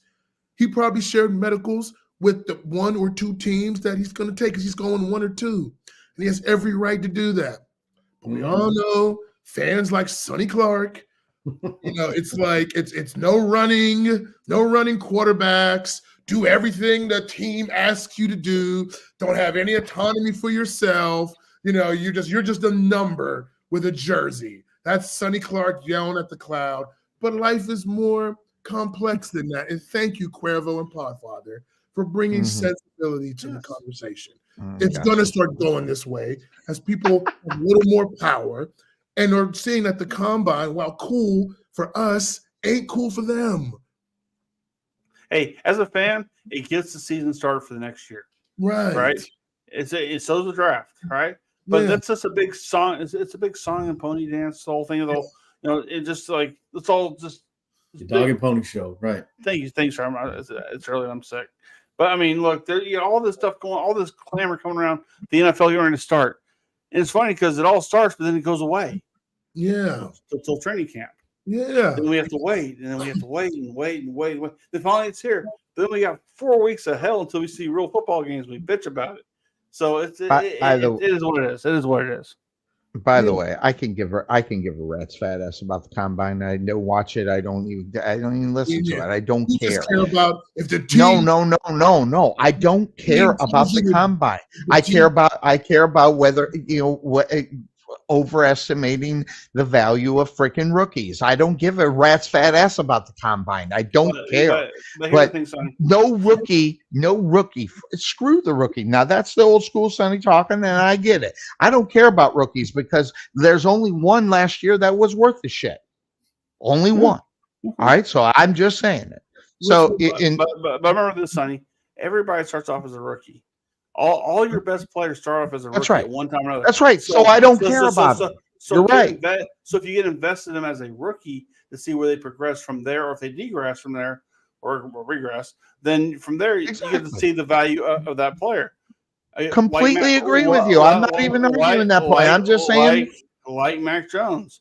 He came out of college, a top quarterback, went to the team with the coach and didn't do jack shit. Now he's being traded to the Jacksonville Jaguars for. Well, I didn't quite hear you. I can say it again. I mean, but set up a chair shot right in the back. Just so that you know, I don't watch combine. I can give a shit what anybody thinks about it because guess what? When it comes draft time, that's where the value is going to be with whoever it's going to be. They already got it figured out. I don't care about the combine. I really don't. People think I do. I don't even watch it. Don't give a shit. All of them are rookies. They all suck until they prove themselves wrong. All three of us, we sit here and we have this image of you sitting by your TV, clipboard in hand, writing down each player's fastest times, their highest jumps, everything. Boy, you got a wrong impression on what I freaking do. I didn't even watch it. Just so you start season and say, yes, people suck. I don't care about it. They suck. They all suck. He's right. It's not about the combine. No, it's just about Sonny Clark thinking that if you're whatever station you are in his mind, you need to know your place. Don't ask for anything. Don't scramble. No, your role. Shut your mouth. Yeah, I'm kind of with that. He's just yelling at always been that kind of guy. and doesn't want anyone doing anything that he feels is out of place or standing up for yourself. So Lord forbid Caleb Williams, who's going to be 1 or 2, decide, hey man, I'm not going to share my medicals. Oh, well, you're a diva. See, that's Sonny Clark because no. Here's what I will say. No. Wait. We got a different opinion. I think he is a diva. There's no question. Okay, now this is a 2-part, just really quick because I do unfortunately got to go. But the part of this is that Caleb Williams is doing a lot of talking right now, but then you have to ask the question, is it really Caleb Williams doing all the talking or is it the people that are talking for him? So this is where if you just go with the fact that this kind of talk and this BS coming from a player, regardless of who it is, and it's just stupid talk. And yeah, I don't want to hear it from a Caleb Williams. Why? Because I don't give a shit about his talent. I don't give a shit about who he is until he proves it. Okay. All right. So that having been said, the demands that he's making up on, NFL teams and, I'm going to do this, I'm going to do that kind of thing. I don't like that. That's diva-like. It's ego-it. And I hate egomaniacs And based upon if that is him actually saying that, this guy's an egomaniac. I can't stand him. And I hope he falls flat on his friggin' face. And the team that gets him, I hope they love every second of him falling on his face. He couldn't help himself. Whoa. He couldn't. No, he knows he couldn't help himself, Cuervo, to say that because he had to take his weekly shot at your Bears. Yeah, because he knows he's going number one. Jeez. Well, hold on. I'm just you want to hear? I'm just gonna say something that may shock you. The Bears shouldn't touch this guy with a 10-foot fucking pole. And I say keep if you have your choice. Caleb Williams, Justin Fields. Yeah, I'm gonna say it. You keep Fields in this case. Because as much as I don't like Fields, at least he's not an egomaniac and thinks his shit don't stink. So I'll just put it that way. So you've changed your character mind. has a lot to do with who I would want on my team. Yes. So there you go. You've changed your mind on Justin Fields? Now you want to keep him? You want to keep the mobile quarterback, the guy that runs around? Listen, if the Bears have the choice between Caleb Williams and him, yes, I'd say unfortunately you keep him. But I always said the Bears should make a different move, whether it's not Caleb Williams, if it's somebody else that they could go out and get. I don't like Caleb Williams for any football team. Never mind my team, your Bears. I don't think they're. So who do they? You have to be a down in the dumps football team for you to grab up this guy in reality, and I don't think the Bears are down in the dumps. They're close to becoming a contender within their own division, and I say close. They got some work to do, but they're close. But if you don't want to mess up the momentum that you got, going to be close to having momentum, you don't pick up a guy that'll take you 2 steps back, and that ego is the 2 steps back. Sorry. That's a Sonny Clark thing. So who do the Bears draft then, Sonny? And they trade out of it. You got to remember they trade out of it and go get a different quarterback. A veteran, a free agent. No. If you're going to draft a quarterback, you trade that number 1 out and go get somebody who don't have such a high opinion on his shit that he doesn't think that it stinks. Mm-hmm. You need someone. You need someone that can go in there that can be cohesive with your team. This guy is a locker cancer before he even freaking gets there. He is a cancer before he gets there because he's an egomaniac. Say whatever you want. That's just what I think. But you don't want to take 2 steps back, taking Caleb. I don't know who's good at quarterback. You want to know why? I don't give a shit. They all suck. Okay. The guy down in Houston, he is an anomaly. It doesn't happen where you got this guy coming out. All the other ones sucked. You only had one. You got that diamond in the rough. You got lucky. Caleb Williams is not that guy. I don't give a shit how much film that you watch in him in college at of all schools. Southern Cal. Cuervo, these old. Can we talk about Southern Cal quarterbacks, or what? How successful did it? Todd Marinovich. The only one worth of shit was Carson Palmer, and we all know it. So there you go. These old media guys, Cuervo, they love you. Sonny, I got one last question for you. I'll let you go. Would you take Geno Smith over Mac Jones? Probably. Okay. Yep. Wow. Okay. You're being he's proved that he's better. Who's been better for the last 2 years? Geno Smith or Mac Jones? That's as much as it makes. I just puked in my mouth. Jesus. It was Geno Smith. Okay. It's just what I'll admit it. I don't like Geno Smith either. I'd take Geno Smith over fucking Mac Jones right now. Backup quarterback. They should have made that trade. Real quick, Cuervo, if you got a chance, okay, if they do decide to move on from Fields, which we'll have to. That's another conversation.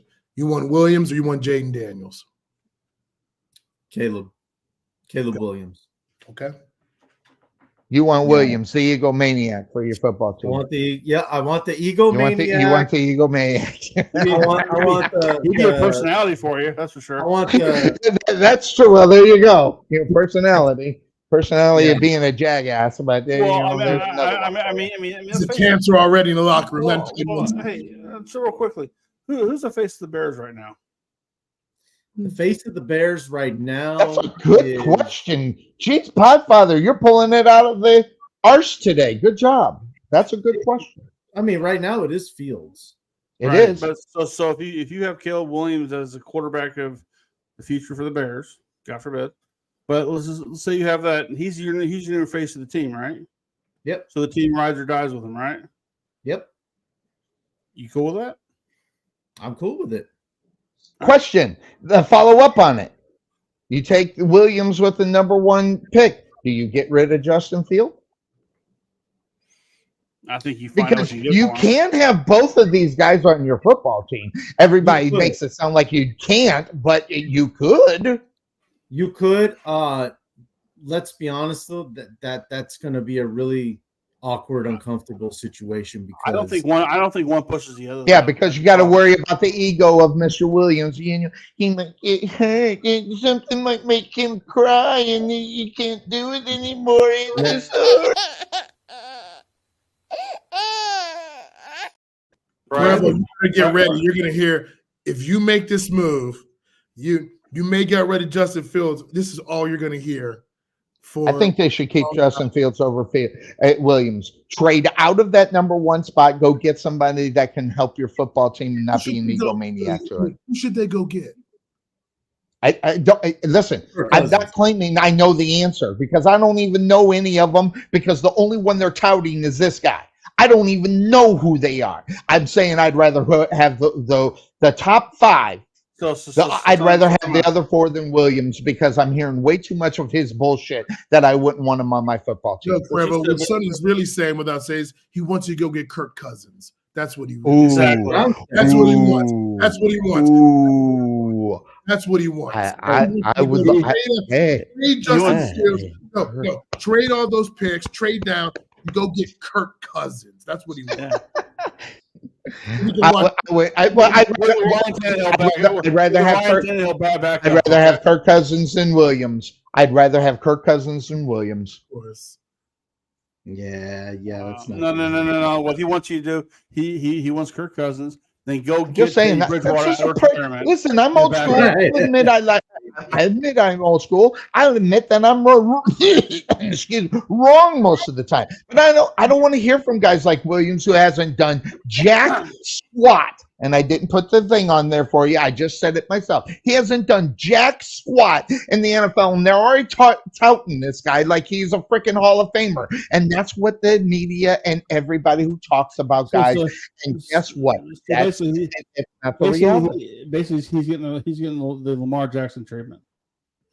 Say again? He's getting the Lamar Jackson treatment, basically. Right.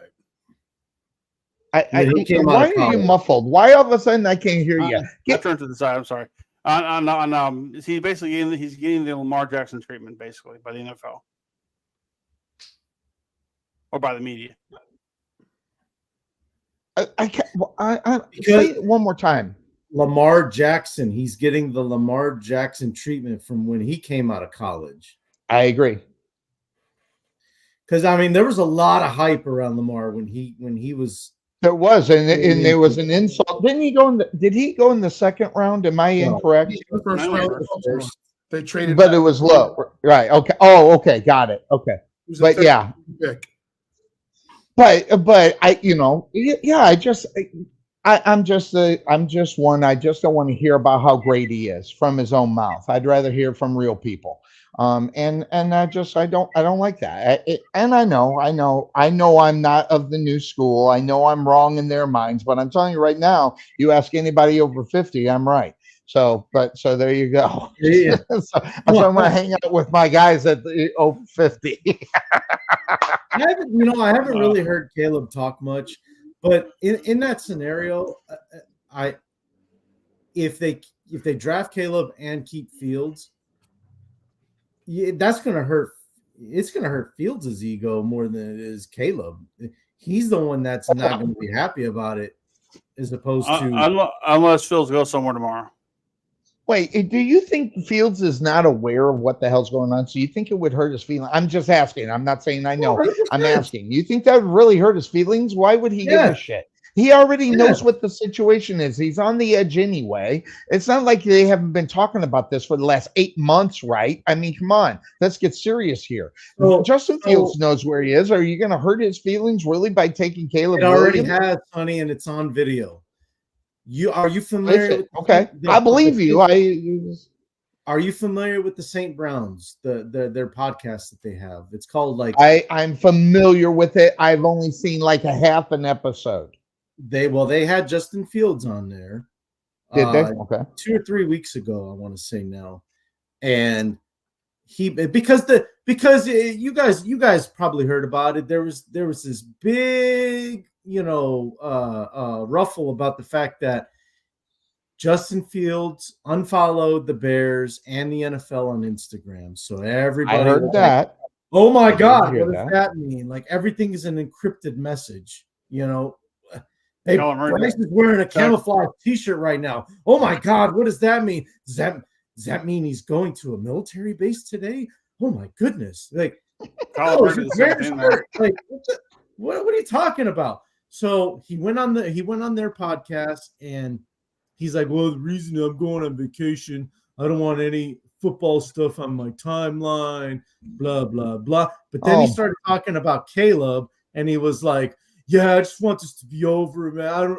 I just want to know, like, is it me? Is it Caleb? Or he said something like that. And okay, so is he in his feelings? Yeah, 100% he is. Wow, okay, 100% he is.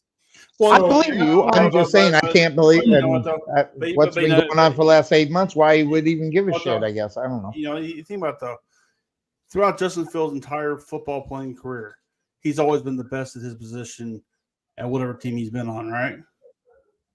In a sense, I mean, from high school to college, going to the Bears. I think so. Now he's at the point to where here's this up and coming player that might be a little bit better than he is. He's never faced real competition before. You're seeing the mental breakdown of an elite athlete who can't handle pressure.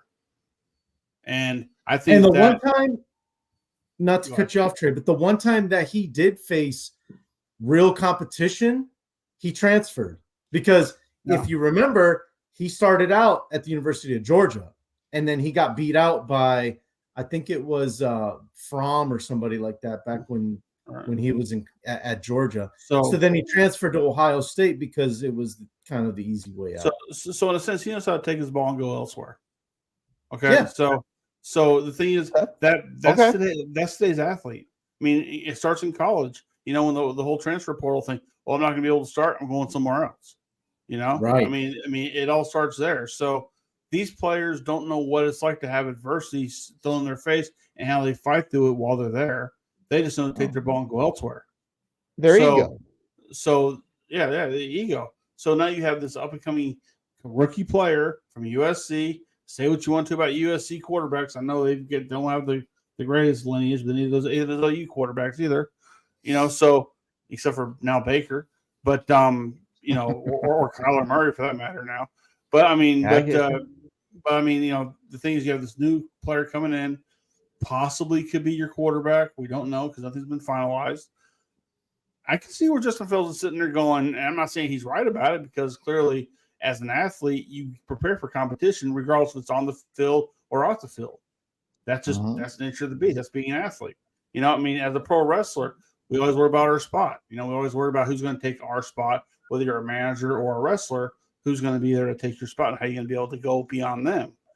That's just part of the nature of the beast. That's competition. These guys don't know what real competition is these days. These under 25-year-old kids coming into the league, not knowing what it's been like for years and years and years before, whether it's the NFL, NBA, or Major League Baseball. They have no idea. So I see where Justin Fields' mindset might be that way because, like you say, he took his ball and went somewhere else. Mm-hmm. But he takes his ball and goes somewhere else now. Where's he going to go? Atlanta? Well, he don't get to decide that. Yeah. Wherever he gets traded is where he gets traded. And at that point, if I was the Steelers, if I was Atlanta, if I was a couple of these teams that needs a quarterback, clearly, and you're not satisfied with either you're going to get Wilson or if you're not going to get anybody in the draft worth the shit, why not? I say they break the mold. I say they break the mold. If you're going to go with Williams, make him carry the clipboard for the first year behind Justin Fields and that puts pressure on Justin Fields to be the quarterback that he can possibly be for the Chicago Bears. If it's going to be good, great, or whatever, and if not, they always got that in the back of your mind. And then at the same time, then you still have the trade value for Justin Fields. Someone's going to trade for the guy. Hey, I hate to say it worked for the Packers. I mean, Rodgers carried the clipboard for Favre for so many years. Then Love carried the clipboard for Rodgers for so many years. You can't say nothing bad about what the Packers are doing these days, can we? And how much are they really going to pay Williams in reality based upon the rookie salary cap and things of that sort? 40 million. Well, those days are gone. I don't think they can pop out 40 million even on a 4-year deal for 10 million a year. There, whatever the rookie cap is, it's nothing. The rookie cap is nothing. It's what they would pay them and get a signing bonus. And I think there's a limit on the signing bonus. We'll look that up. So we'll talk about that next week. Also, something to think about. And if you can't make it, Bryce, send something into me. I want to know what everybody thinks about the new podcast for all the quote unquote superstars. Kelsey's got one. Tam's got one with the guys coming in as a guest on the show. Is that good for that player? Is that good for the NFL? What is going on with that? Because I got a theory. You'll hear it next week up on the show as far as what I think of as far as the podcasts are concerned. I'm just saying. We'll do that with cloud masks on, so you can start your yelling. No, I'm not gonna yell. It's just gonna be an easy opinion on that one. It's not a Jaguars taking a Mac Jones as a backup quarterback. Promise. So, hold on a second. I'm reading here right now. Mac Jones is coming to Jaguars with a new podcast. Ooh. Yeah, with a new podcast. Hey. Always great talking football with y'all. And I would love to say, if I didn't have to go into work, I'd stay here for another hour talking with you guys. So, all right. Yeah. Did you say something? I got one for you, Bryce. Don't be shocked. Yeah, I got one for Bryce. Okay. Don't be shocked, Bryce.